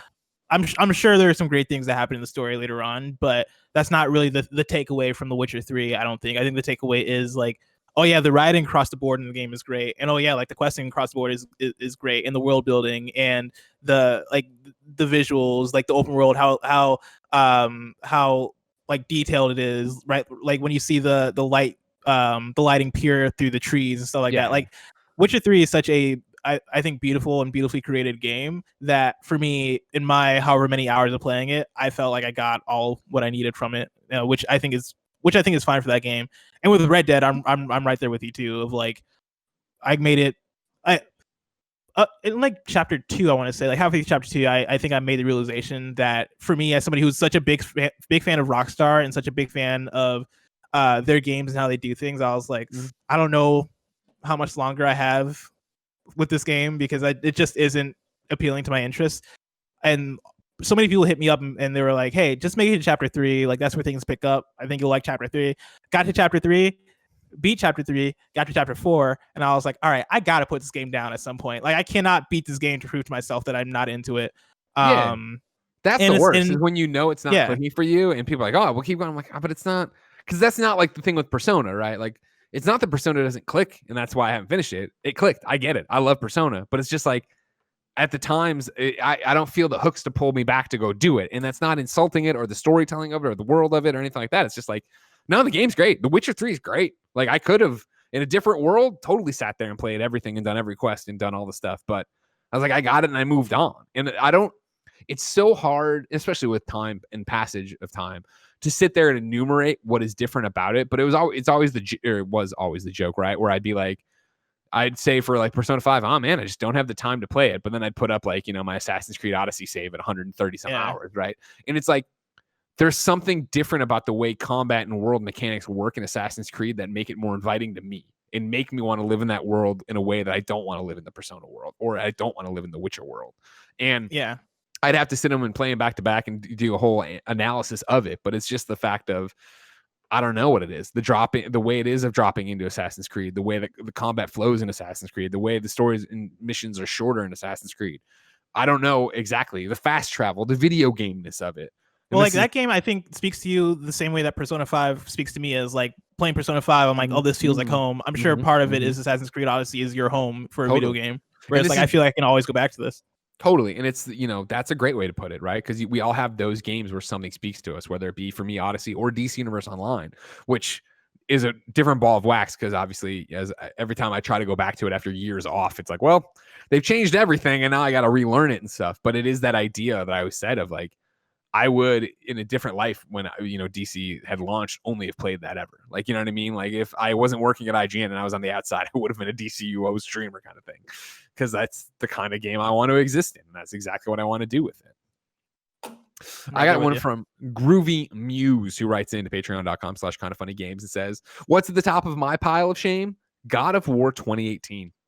I know it's a soft reboot, but I keep telling myself I won't enjoy the game to its fullest unless I beat the entries that came before it. I want to see how Kratos evolves over the 3 console and PSP generations. But, of course, playing all these games sounds daunting to me when there are other things coming out and I have limited hours in the week to play. Am I an idiot that's looking too much into this, or should I just play it? You're an idiot that's looking too much into it. Just play it. Like this might be another pile of shame one for me. And I you know what? I'm not gonna say it's a pile of shame one because I don't intend to go back and finish it. But like God of War 3, I never finished. I probably played the first couple of hours of God of War 3, and it's like, like God of War 2018. I feel like I got the full experience of it because it is a soft reboot, right? And that's like capital R and reboot. Like you start fresh in that game in terms of where Kratos is at. And sure, you might get more out of it if you played the other games, 1 through 3 Ascension and the PSP games, maybe. But you do not need to. God of War before 2018, I think falls into the same camp we've been talking about of games of you play it and you get it. You play it and you understand it's about combos and tearing things apart, and really, and like God of War 3 is the ripping off what Hercules' head or whoever's head and seeing his neck split, and like, you know, like you get what these games are going for, and they're great games. They're super fun to play. Like as somebody who hated Kratos before 2018, like I played those games because they were really fun to play, but they also were what they were, and you got what they were. And granted, there was upgrades and there was different combos and all this other stuff to it, but I don't think I Groovy Muse, I would say watch IGN God of War in 5 minutes and then go into it. Like understand the journey of it and go. But it's not like, again, I think personally that you get to the end of God of War 3 and oh my God, like this thing. It was like, oh no, he's okay. He limped like, away. Yeah. He limped away. God of War.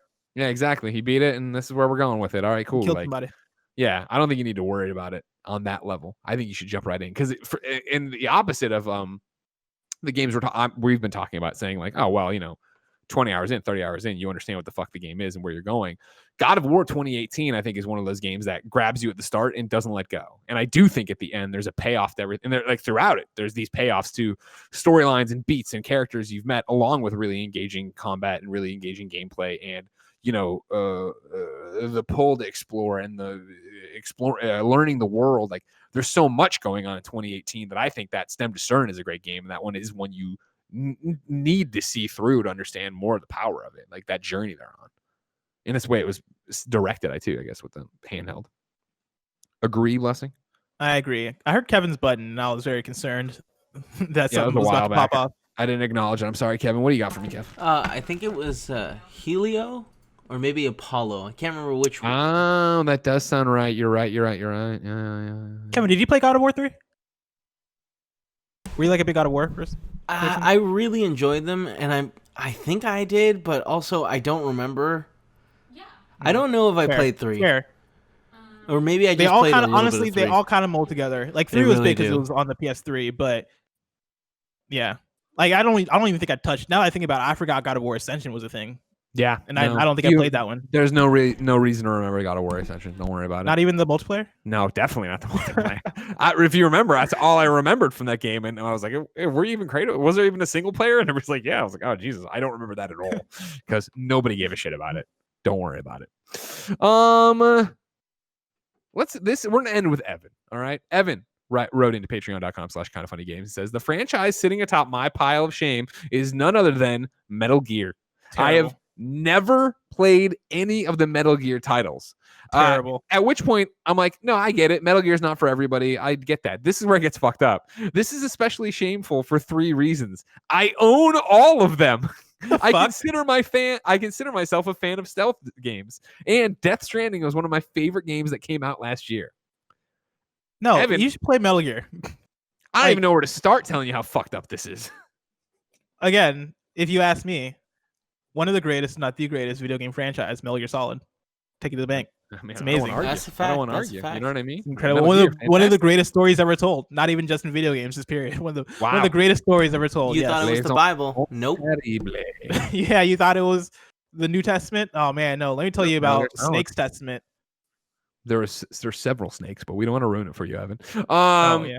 I can't believe you own them all, but you haven't you've never played any of the Metal Gear titles, yet you own all of the Metal Gears. Like, that's outrageous. At what point would you? Because at some point, I feel like you got to say, I'm going to stop buying Metal Gear Solids until I play one. Any of them. Just pick one out of a hat. And I'm trying to figure out, like, what is this, like, you own all the consoles and just happen to have the copies, or is it a situation where you have the Xbox Game Pass? Because the Xbox Game Pass, I think, has 2 and 3, though it might have gotten taken off recently. I might look that up. But I can understand, like, if you have the collection or something like that, you should play them. Yeah, play them, Evan. Especially if you like stealth stuff. Go. Just start with Metal Gear Solid and go. Play them in order of release and go. But you Metal Gear Solid 5 left Game Pass. You're a Metal Gear Solid fan, or you're genre, and you love Death Stranding. Like, what is holding you back? This is one of the ones I want more. You know what I mean? I need more from you, Evan, on what happened here. How did we go so wrong? I don't know. I don't like this. Blessing, Evan's perplexed me. Move on with the segment, please. What else is going on in X's and O's this week? Man, we're still in X's and O's. I want to get y'all some PlayStation picks. And when I say some, I mean one, because there was only one game that I saw on the list of games that are coming out this week that struck me as interesting. There's a game called the Alto Collection. That is actually a collection of 2 games. It's out Thursday, August 13th. Kevin, I have the trailer here in the doc if you want to play it as I'm talking. Tom Sykes at PC Gamer wrote this about it. I thought Endless Runners were supposed to be hectic and stressful, to reflect the inexorable march of time. The Alto Collection, by contrast, looks remarkably peaceful and laid back, less Temple Run and more Temple Saunter. Technically, it's 2 games, Alto's Adventure and Alto's Odyssey, previously released separately for phones but bundled together for PC and consoles. You're sliding rather than running across these mathematically jumbled yet gorgeous environments, executing tricks and avoiding hazards as you search for your missing llamas. I watched the trailer for this one and I was like, you know what, man, this does look pretty cool. This trailer looks awesome. Yeah, it looks really beautiful. And so, again, that's available this Thursday on PSN. Endless Runner, but more like they say, Temple Saunter than Temple Run. Oh, I love this. Yeah, I might actually check this one out. Yeah, no, 100%. I'll play this because it does look chill. And then like aside from those, I didn't have this one written down because I think it's popular, but Hyperscape's also coming through, which I'm very excited about on Tuesday. Here's one of those things I'll tell you as the old man now of the group. Which one's Hyperscape? Is that the Ubisoft one? I feel like there's yeah. It's the free to play Ubisoft games one. pop up all of a sudden, and some of them are delisted, some of them are back in beta. I don't know what the fuck's happening. I can't keep up. Hyperscape was the one that was announced at the beginning of July, and it was put into closed beta and then open beta, and it has been an open beta for PC, and it's finally coming to consoles for the first time today, as of the time you're listening to this. If you're listening to this when it comes out on Tuesday, and so Ubisoft Battle Royale, futuristic kind of thing going on. It's kind of Unreal Tournament in its speed and in its verticality. It's very chaotic too. I'm actually very curious on how it plays on consoles because PC playing with mouse and keyboard feels chaotic enough. Playing it with an actual controller on a console, I feel like might mess with the speed a bit. Like I'm curious to see how the game or how players keep up with the speed of the game on console. But we'll have to wait and see. I'll probably play and have impressions for you next week. Oh, good. Okay, good. Yeah. I'm looking I want that. I want to know how it is because I do have Hyperscape on my PlayStation Fantasy Draft. Just a heads up. Wait, do you really? I do, buddy. Oh shoot! I didn't even think about that. Gotcha. Because I do. Because again, you guys were talking about it a long time ago. You and Andy, I think, right? And I was like, oh, okay, cool. And it was rumored to come to console, so I went, boop, got it. So it's there. I see it. Now, did you know IGN already reviewed Hyperscape? What'd they give it? They gave it like a 5, I think. God damn it! See, this is what I'm talking about. It. Which one is it? Is it the good or the bad one? It's one of the bad ones. They have a Hyperscape piece, but here's the thing: I liked it. I don't think it's a 5 from when I played the you don't work at IGN. Beta, You're not Metacritic certified. I don't give a shit what you say. Very fair. None of my things appear on Metacritic or OpenCritic. So. This doesn't help me on this at all. God damn it! What's the Metacritic on this game over here now? Metacritic, Hyperscape. Fuck. I think it's only that IGN review that exists currently. Okay, well, I'll take that. Yeah, because they reviewed the PC beta. No, well, that doesn't even seem. So fair. there's no PS4 page yet. So you're in the clear so far. IGN, don't fuck me on this, all right? Don't do this to me. Oh God. Yeah. What? That seems weird, isn't it? Hyperscape PC beta review. Why would you review a beta? Or is this before? Listen, did they release it and then put it in the beta? No, it's always been in beta. I honestly, this review kind of baffled me because I'm like, why are you giving a 5 to a beta? No offense to IGN. I like deal thing. Defend them. Go for it. Defend them. Oh, I find that oh weird. My God! Look at they're doing this all the time. Marvel's Avengers review in progress too. That's weird, isn't it? That is weird. Like, I don't want to come out and be like the guy who's like, how dare you, IGN? But like, that's kind of weird to be reviewing betas. Huh. But I'm just a small-time I'm perplexed by that. Well, guys, I might just be a small-time podcaster. Huh. Well, I don't know. I mean, I don't like that. I don't like it either. I don't like it either, if I'm being honest. Kevin, what were you saying? I was just saying, how do you fight when, the Fortnite was a beta for like 2 years? Yeah, but it was a beta for 2 years. That's a different thing, though, right? Like, that's way different than like Marvel's Avengers were giving you multiple beta weekends. But I get what they're doing. But it's Marvel's Avengers review in progress. Beta impressions in Avengers bode well in some ways, but are concerning. It's like that should be a preview. Yeah, I agree. I'm not a fan of this one. I can't back you on this one, IGN. Sorry. No, not a fan of that at all. I got some. It should be a preview. Yeah, because the game's not out, so that should be. But hey, listen. Again, I don't work at IGN. Do your thing. You want to work there one day. That's why you won't take a stand on this. Listen, I don't know what I might need 5 years from now when like kind of funny go. I don't know. PlayStation updates for you. In case you missed it, of course, there's a state of play that happened last week. I'm gonna quickly run through a recap of it, if that's okay with you, Greg. Yeah, go for it. We got a gameplay breakdown of Godfall on PS5. We got Temtem, a new take on the creature collection genre. That's coming to PS5 in 2021. Hood Outlaws and Legends reimagines the Robin Hood legend on PS5.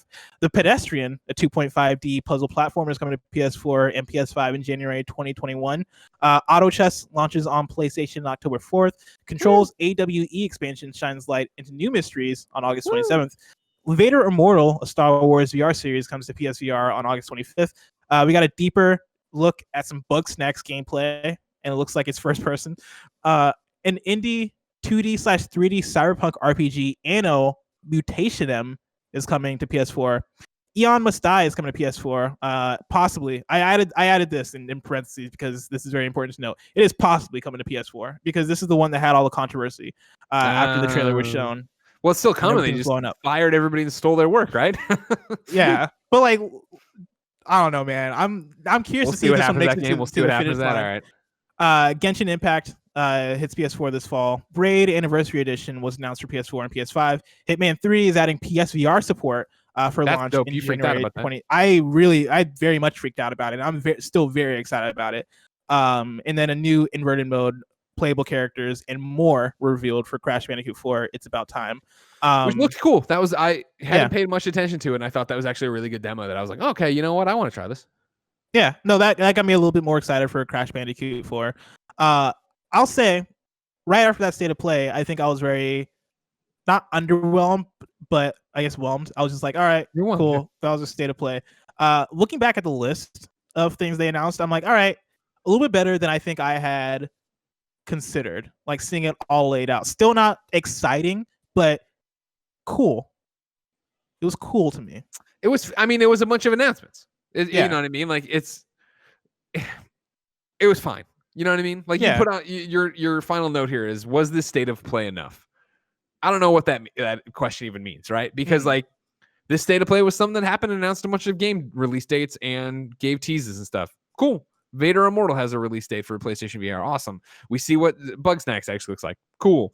Braid's coming. Hitman 3 is like, this is all nifty. If these were like this, I don't mean to make, I don't think this is offensive because it's not. Like, this was a video collection of blog posts, which I sat through. Whereas on the blog, I would scroll by and see the headlines, like I'm seeing them right now, and be like, okay, I get it. But like, I actually watched it for the 40 minutes, and I don't regret watching it for the 40 minutes. But it wasn't E3. It wasn't this huge announcement. It wasn't PlayStation 5's release date and price. It was just like, oh, cool, this stuff's happening. Neat. Yeah. All right.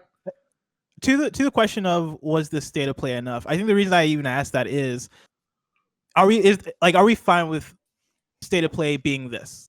Like, is this fine for what state of play is to it? And for me, I think I'd say yeah. Like, I'm fine with this as state of play. You know, like obviously, I wish it was always like they're gonna come out and it's gonna be this giant like Nintendo Direct and they're gonna fucking rock it. But like, I would rather have more of these than fewer state of plays that are going to be bigger. I wish state of play was monthly and it was always happening on the third Tuesday of every month, and rain or shine, there was going to be one there. And sometimes it was just this, which is like, hey, here's some cool shit that's coming that we want to give spotlight to. Because we know a lot of people don't look at the blog and don't understand these release dates and don't know why they need to buy a PlayStation VR, right?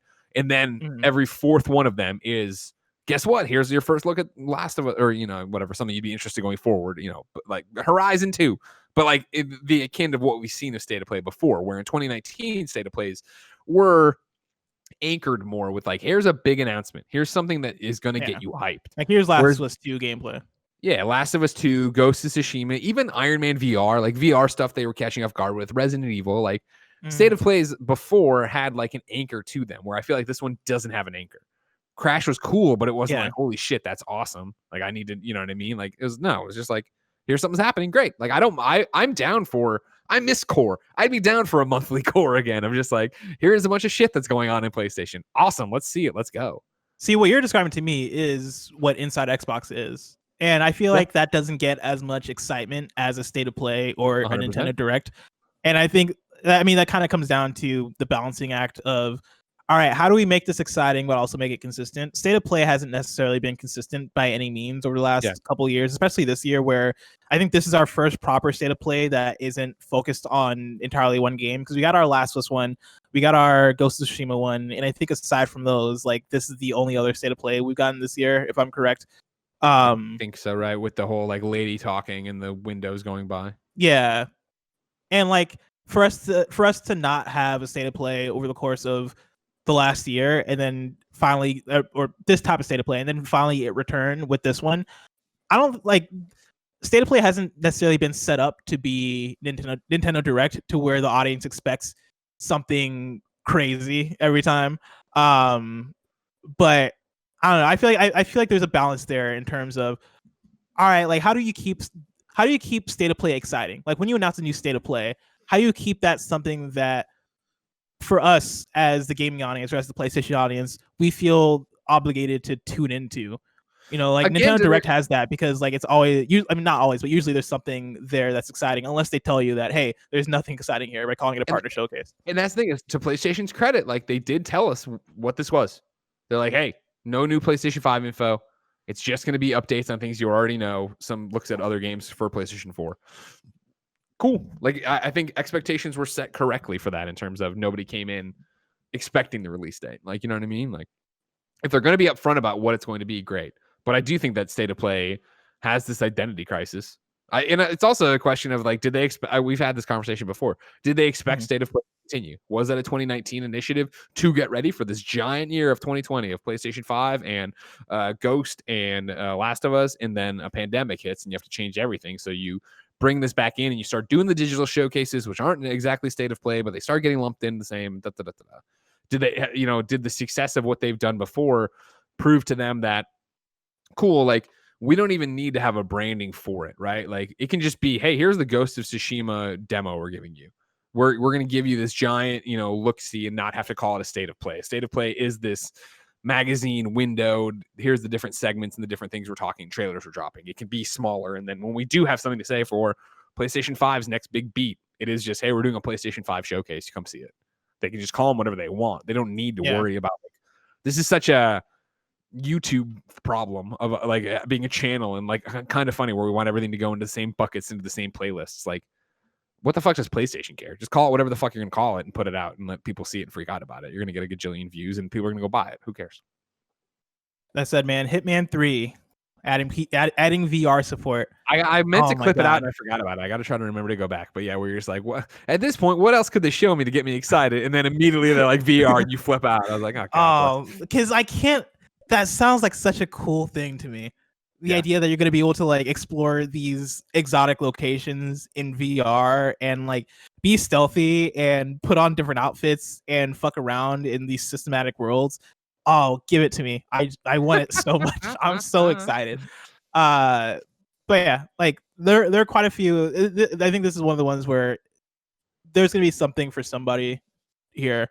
And yeah, Hitman 3 was that thing for me.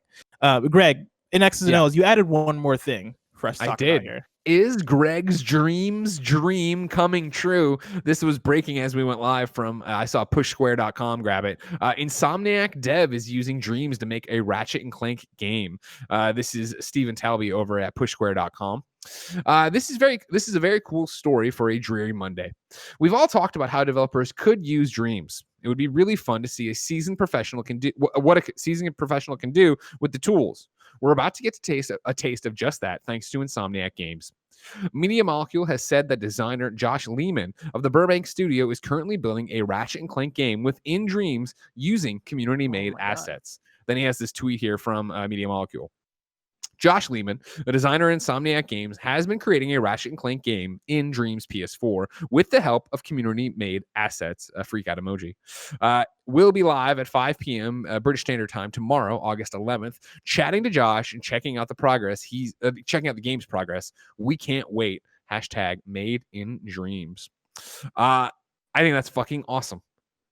We've talked about this at length, right? That I would love to see is people do this, go in and make dreams that are people who make video games. And I know how hard that is with the amount of time everybody has, but what a great cross collab, right? From Sony first party studios to have the people making Ratchet and Clank pop over to make a Ratchet and Clank game inside of Dreams. I'm going to tune in for that. I want to see how long it took them, what kind of dedication, how long he's trying to make the game. There's so many different questions going on in there.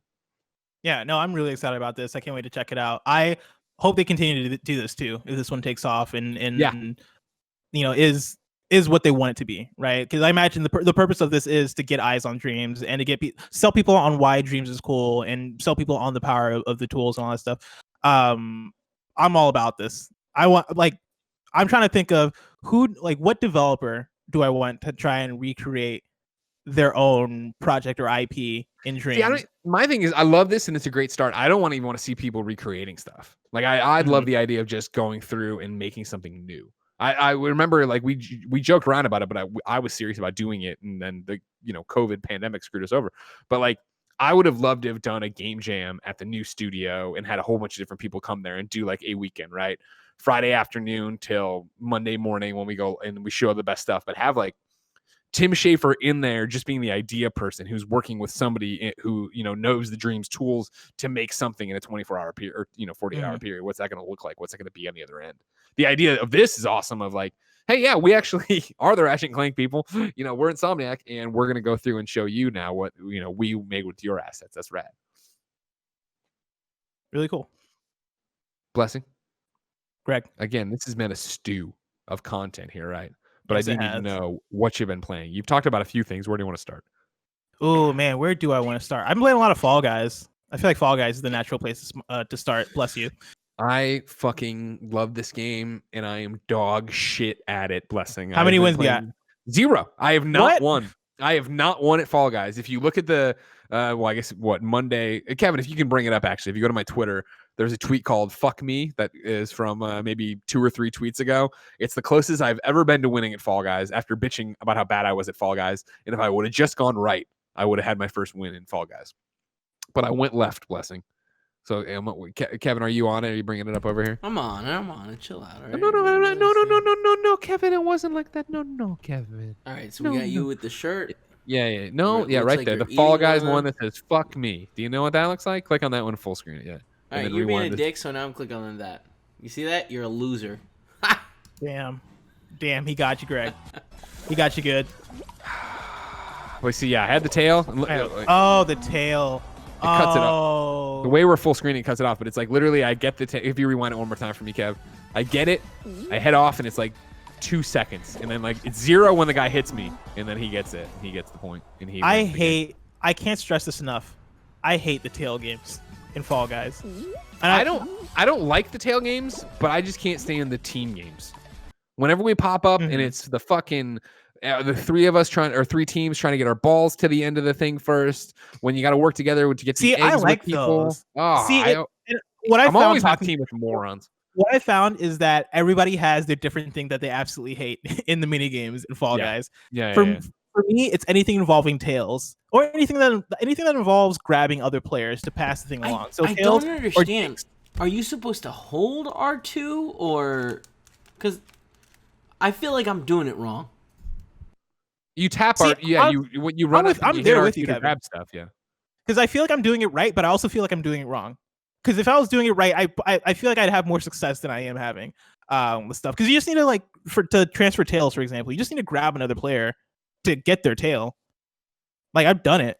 Same with the Jinx. You just need to grab another player to transfer the Jinx. I just have such bad luck with it, and I feel like it's so janky in practice. That said, like the team games in general, like I love a good 2 out of 3 of the team games. Like I don't like the tail ones. I don't like Jinx, but I can dig the soccer stuff. Like I love Fall Ball. I think Fall Ball is pretty fun. I hate that game so fucking. Oh, you don't like Fall Ball? Kevin, how many wins do you have? How many wins do I have? I think the highest I've ever been is 15. Okay. How many wins do you have, Blessing? I only have 1. Okay. Yeah. And that's the thing. You see but I've gotten close a lot of times. I see Sancho West out there. He's got it on the screen. That's when you know they're good. When they're doing a stream and they have like wins. They're talking about in that stream how many wins they have. He's got like 17 up there. See Brian from PS4 Trophies, he's getting a bunch. I'm like, God damn you people. Dude, the game is such a blast. I'm having so much fun with it. It's one of those things too where whenever I boot it up, I'm like, all right, I'll play 1 or 2 matches. Yeah. And then it'll be like an hour or so later, and I'll be like, oh, well, I just like lost so much time just now playing this game that you kind of want that one more hit, which is I think the exact thing you want from this game. It's fantastic, and I love it. Like I said, and I am legit. It is in very much, and this is a kind of funny reference, so you'll get it. Very much the ultimate chicken horse realm, where I don't know why I'm so bad at it, and why there's something about it that just doesn't work for me. But it reminds me, like no other, of the time I was in high school. I guess freshman year, maybe. Yeah, freshman year. And we were all playing GoldenEye at Michael Bryant's house nonstop. And I remember I was the worst in the group over and over and over again. And I just wanted to get decent. And I remember on one of the walks out being dejected and my friend Jay being like, well, you'll get better. Like, he's like, just get the game and, practice at home. And I'm like, no, I have the game at home. And he was literally like, oh, holy shit, you're terrible for somebody who owns the game. I was like, I know I am. I don't know why. I was able to turn GoldenEye around now. I'll turn this around. Where do you come down on the Seesaw game? You don't even get me started. Because I Seesaw never is the thing where I'm just like, I just don't know. Is that where there's a bunch of seesaws? Yeah. Yes. Yeah. I'm so fucking good at that. I got like what? Of course, you would be the one that's good at it. Because like I've never been so angry at other players in a video game than I had been during the Seesaw game, because people display such a misunderstanding of how seesaws work, and I don't understand how so many people cannot understand the fact that you just need to go left. Like, just go left. Just gotta tip this thing over a little bit. Just go left, everybody. Yeah, but like and everybody for some reason stays on the right.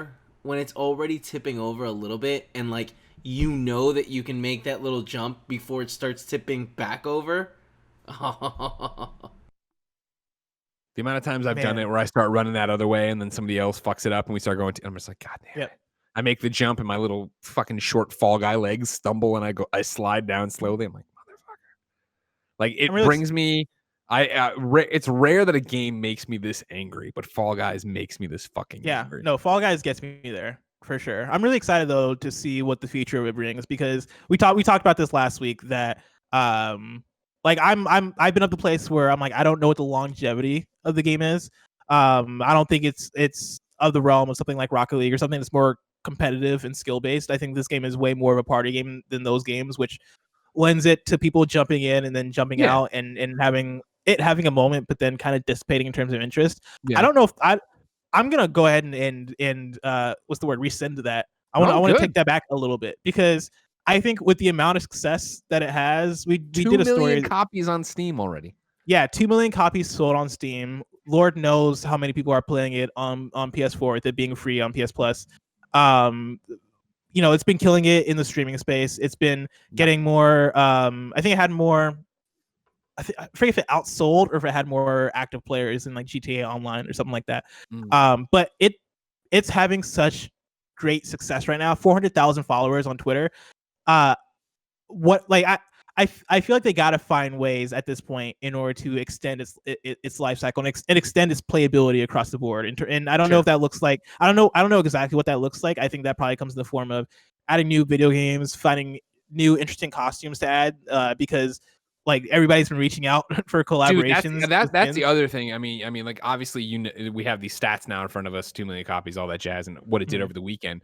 But just casually browsing Twitter and seeing not only idiots like us with our fans making outfits for Fall Guys, seeing people making their own, seeing brands coming at it, seeing other games come at it. See, like, everybody is talking about Fall Guys. Everybody is streaming Fall Guys. It's everywhere. You can't get away from it. Everybody's playing this fucking thing.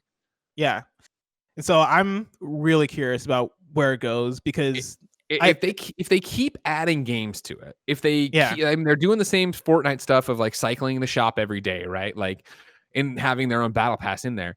There's no reason. I mean, don't get me wrong, the fervor can only stay so high for so long, but no reason to see it dramatically drop off, because you figure it'll always be like what we're talking about, of like, especially in the pandemic land, where I've seen so many people be like, this is the perfect game for in between calls, in between Zooms, in between meetings, right? Where it is like, you jump in, and like, like I've done the same thing you do, where I'm going to play for a little bit and I fall down a hole and I play for an hour and a half. But then it is the other thing of, no, I am going to play for just 10 minutes. And it's also that game that you can start, and if you need to go do a chore, you need to take a phone call or whatever, you can just put down. Like, you don't care, right? There's no like real time sync to it. You've done, 2 rounds and had fun, but you can bounce out now. So yeah, that game has me hooked. I'm gonna keep playing it, and we'll see how long it hooks me at this level, because man, I'm in. But aside from that, I've been addicted to Skater XL, and I can't explain it. I don't know what it is. There is absolutely nothing to do in that game, and I cannot stop playing it. Now, I heard on the old Twitter there you deleted your save there like a dum-dum. What happened? Did you do I don't know what happened. Before? You do the Ratchet and Clank thing where you're like, oh, my TV's booting up. I know how to turn this on. This was definitely some kind of glitch, because I was like I had a clip that I was saving as I was playing, and I went through, I pressed the share button, saved the video, all that stuff, try to go back and watch a clip, because there's a video editor in Skater XL that was actually like pretty good. The video editor is actually pretty amazing. Went in there, tried to edit a video, came out of it, couldn't load the video anymore, restarted the game, and my save was just gone. And it was definitely like some kind of in-game glitch, and I ended up just grabbing a cloud save, and it fixed it all. Like I lost the clip that I took that I was really happy about, but I have all my stuff back. Okay.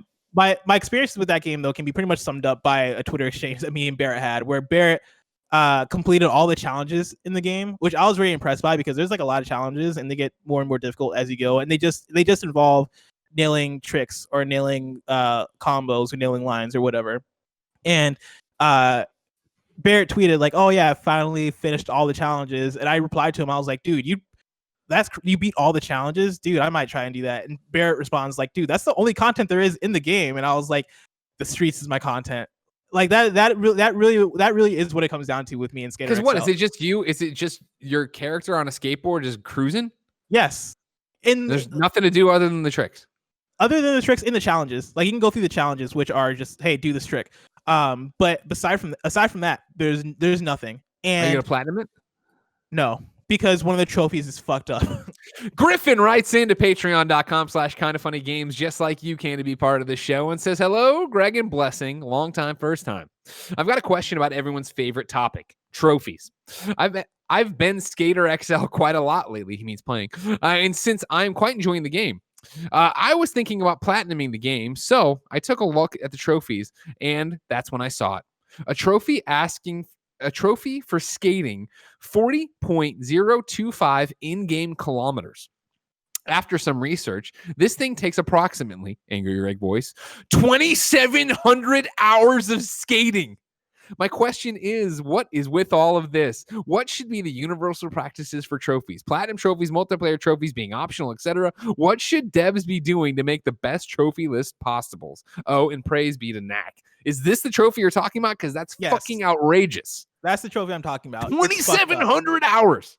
And for a game where there's virtually no content, the trophies would have been my content. I would have made the trophies my goal for the game if this dumbass trophy wasn't in there, because you have to play over 2,000 hours of the game. Nobody's realistically going to play. Actually, let me not say that. Somebody's going to play that much in platinum this game, but for the most part, it's very unattainable. Greg Miller. Yeah, Greg Miller from kindafunny.com. Thanks for calling on me. Blessing, my question would be this: I haven't played this game at all. Is this the old school? Just put a rubber band on the joystick and then you're just going to skate and be fine? Is that possible to get this 2,700? Yeah, no, that seems possible, right? Because like if you read the trophy again, right, it's just the mileage. You're just skating. Well, I just didn't know if it was going to be like, if I don't know how you control if you need to be doing something actively to keep momentum, or if there's like you do need to hold X to boost forward. Because like, and then I guess you have to spin it in a circle, right? Skate in a circle. Yeah, so you would have to do a lot of maneuvering with your controller in order to make it go in that infinite loop. You would have to essentially hold X and then find a way to make the analog sticks. Or you might be able to hold X and hold R2 because you can use your triggers to turn also. There's a way you can probably do it to make it work. But yeah, you might. There's gonna have to be some things you do to get that trophy.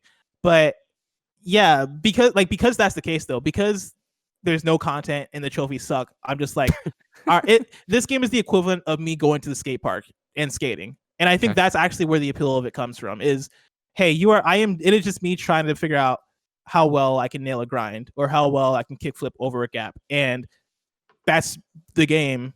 And it's fun. It's underwhelming in terms of things to do, but it's still very fun. And so I'll take it with that. But to answer the question though, trophies shouldn't be this impossible.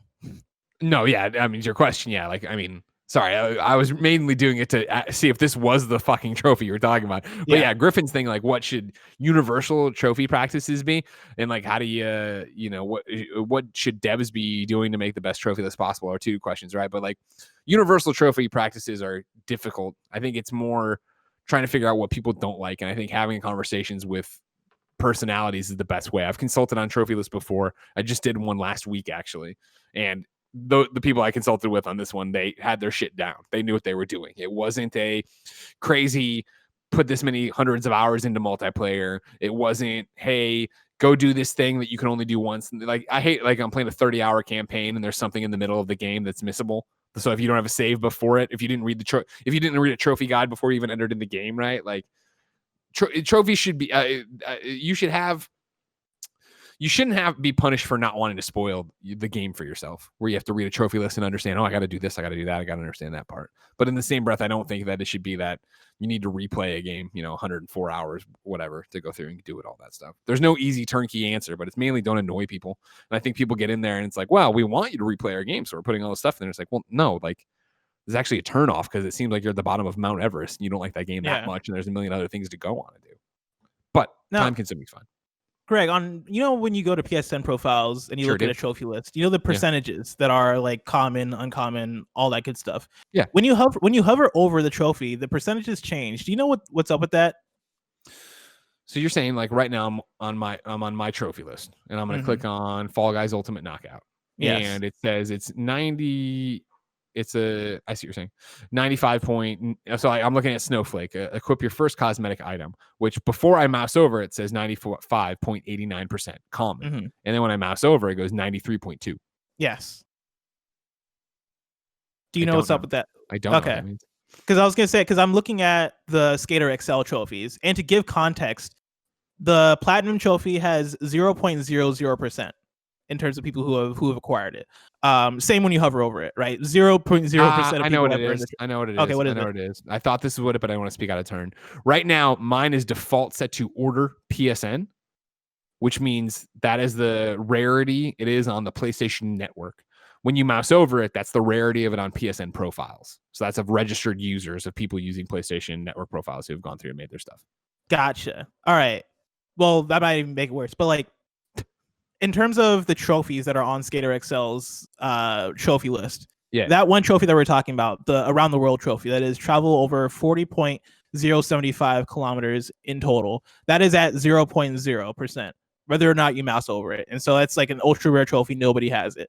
Sure. The next trophy up from that, in terms of rarity, is 35.62%. And everything else is above that in terms of rarity. And so like, this trophy list is pretty much very attainable, except for that one trophy. And that one trophy makes the Platinum virtually impossible. And that's the thing of, like, I understand you're a developer and you set off to make this game and you want people to play it forever and you put that kind of shit in there. It's like, no. And maybe you can be that kind of like, oh, I want our Platinum to be like fucking a badge of honor for somebody. You're like, no, that's stupid. Like, you know what I mean? Like, why would you want it to be? There's a fine line between making it too easy and then ridiculously hard. It's especially frustrating when you come into it and you're like, oh man, I want to get the Platinum for this game. And as a player, like, you might not be aware of how difficult that one trophy is to get. And you scroll through the trophies and you're like, oh yeah, I can get that. Okay, yeah, like these things seem easy. And then you get there and you get to that one trophy where it's like, wait, 0.0% of people have this trophy. I've made it up to here and I can't get this thing. Oh, that sucks. It's frustrating for that reason, I think. And I'm somebody who doesn't care about trophies. Yeah, you don't. This could have been your reason to go, but they fucked it up. Exactly. Fucked it all up for you. I've also been playing Persona 5 Royal. Talked all about that. I finally hit the 100-hour mark. Nice. I'm about to hit the new semester. Really excited about it. And then the Avengers beta jumped into. Yes. You said you played more of it yesterday? I played more of it yesterday just to see like if anything's changed for me emotionally, because like when I played it originally, we talked all about it on Gamescast, but I wasn't really too into it. I was very underwhelmed by it, and jumping into it last night just to like get a taste to see like, all right, am I missing anything? No, I'm still not too into it. It still feels button mashy to me in a way that I don't necessarily appreciate, and like I'm still the hooks don't seem to be there for me in terms of the longevity of, all right, yeah, the gear loop, the character loop, upgrading your team, going through the different battle passes on the different characters, like that stuff in practice right now for where I'm at in the beta has not really any appeal to me. In the final game, who knows? Maybe that's where everything clicks, and that's where I see like how the actual progression of it works in practice, and maybe that's where things like all click into motion, and maybe that's where the single player content hits me. But as it stands, like I'm not feeling that game. It saddens me because I really did want to enjoy it. So like obviously I had done the press beta that we done our Gamescast previews for on Wednesday. Then Friday with the PlayStation beta, PlayStation pre-order beta, me, Kevin, Tim, and Andy played for what we streamed for an hour, or we did a let's play this up right now on youtube.com/kindoffunnygames. That's an hour and a half. Tim had to leave. So then Andy left. Me and Kevin stayed on and played another hour. And then over the weekend, I tinkered here and there. And then yesterday did some stuff with Goldfarb and Scott Lowe, former IGNers, of course, who make games now and are way more important. And goddamn blessing. Like, you're into it? That is my shit. That game is so my shit. You know what I mean? And I totally, everything you're saying, I get. Like, I get. You know what I mean? And I get people who are looking at it and be like, oh, what? But like, I think the easiest way to kind of turn you one way or the other on it in terms of why, or at least explain my thing to it. When I was playing with Scott last night, he was like, you know, Greg, not to pander, but I'm getting a lot of DC Universe Online vibes from this. And I'm like, exactly. Like, it's the world I want to exist in. I want to be a superhero, and I want to unlock costumes, and I want to unlock all that battle pass stuff. I'm fascinated to get the final version and level up and see more of how the skill trees and unlockables for the characters' move sets influence this vibe of if it's button mashy or not.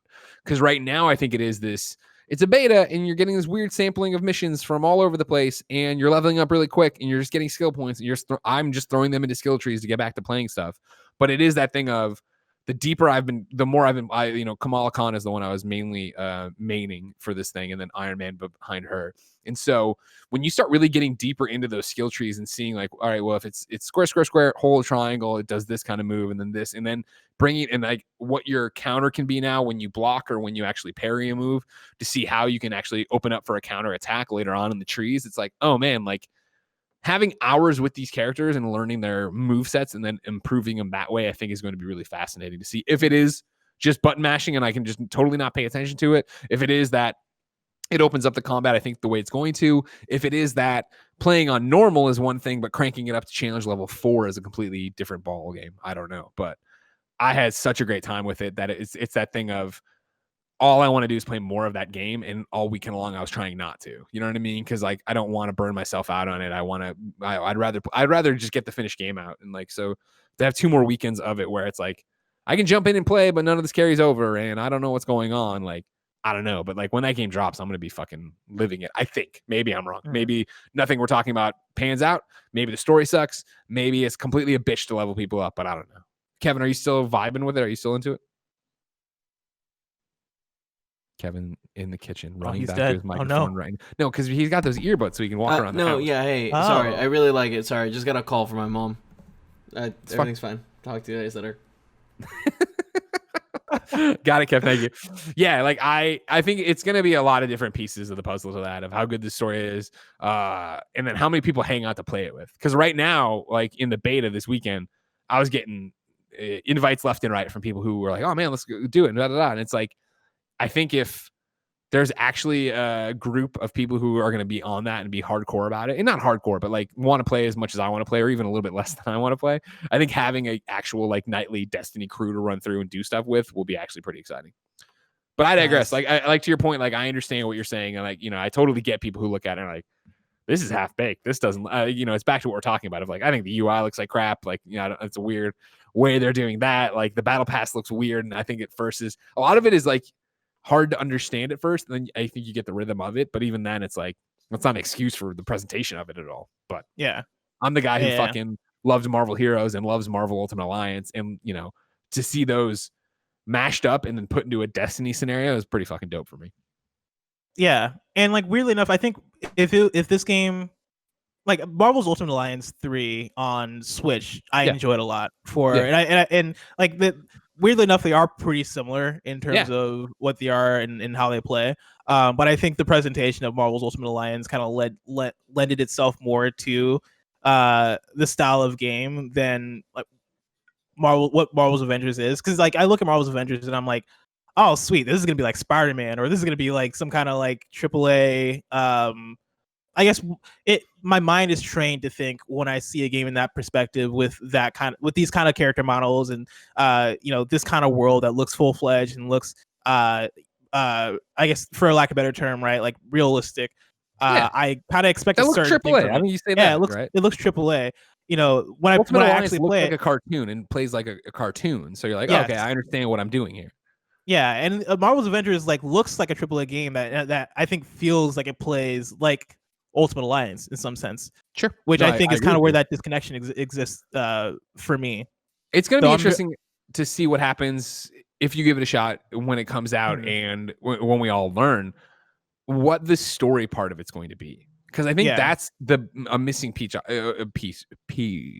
I was playing this weekend with a couple other people, and one of them was saying like, yeah, like I really hope there's cutscenes, and I'm like, what do you mean? And like, I really hope there's cutscenes in the story because like here, you just got kicked out, and it was like, all right, like now you've assembled Iron Man and Black Widow, and I was like, oh, like no, there's gonna be there's a story to it, like to see how that single player story looks and feels and teaches you. I think that's the other thing of like this beta being so huge and having so many different things in it is rad. It also is super intimidating of like, jump into your gear. And I'm like, what the fuck are all these resources? I have so many, I have nanites and I have this thing and I have a currency. And I'm like, how does any of this actually net out into the final product? And how do I earn that? And what does that feel like to play the single player story? And how fast am I unlocking people? And then, these questions, like even with the Spider-Man announcement, and then, the teasing of Hawkeye and then some of the leaks that happened over the weekend or data mining that pointed at leaks. There was this conversation that kept coming up like, well, like when they introduce these characters, how are they going to introduce them to the story later? And I was like, well, they say for Spider-Man, like he's going to get his own missions that introduce him. And I'm thinking that with this game being like Destiny, how many times do you go back and replay the core story of Destiny? Like there's like all these different like expectations I think people have for what this game is going to be. And on September 4th, when you finally sit down and play it, I think a lot of that will clear up. Right now it is, this is the gameplay and there's fucking shoe boxes you go kick and get new skins. It's like, awesome, cool. Or totally that's lame and not what I want out of a AAA Avengers game. Yeah. We'll see. And then lastly, I played the Mean Greens Plastic Warfare, which of course the one is we were supposed to play with Poe. Yeah, exactly. This is the game we talked about last week. Because it's the Toy Soldiers third-person shooter game, and I jumped into it, and let me tell you, man, the game's rough. That game is pretty rough. I played it, I think, a day after launch day, and went into an online mode, like an online lobby or whatever. Got into the game, and I want to say it was me and two other players that were in that lobby. Two other actual players. The rest were bots. Yeah. And so it was like 8 versus 8 or something like that with pretty much all bots except me and two other players. And yeah, like what the shooting felt off, the physics felt off, the weapon. So you start off with all the weapons you need too, which is something that's interesting. Like you can have an assault gun, a shotgun, like a rifle, and then a flamethrower, and I think also maybe like a grenade launcher type thing. But like everything's at your disposal. There's not really any sort of strategy to it. You're just running around and shooting things and shooting people. It did not live up to the hype whatsoever. Was not feeling this one. And this is one that I want to rank for PSN Games Rank. Oh, nice. Of course. And so, ladies and gentlemen, we do this thing where we rank the games we play on the PSN at random. If you want to keep up, you can go to kindoffunny.com/104 list, the number 104.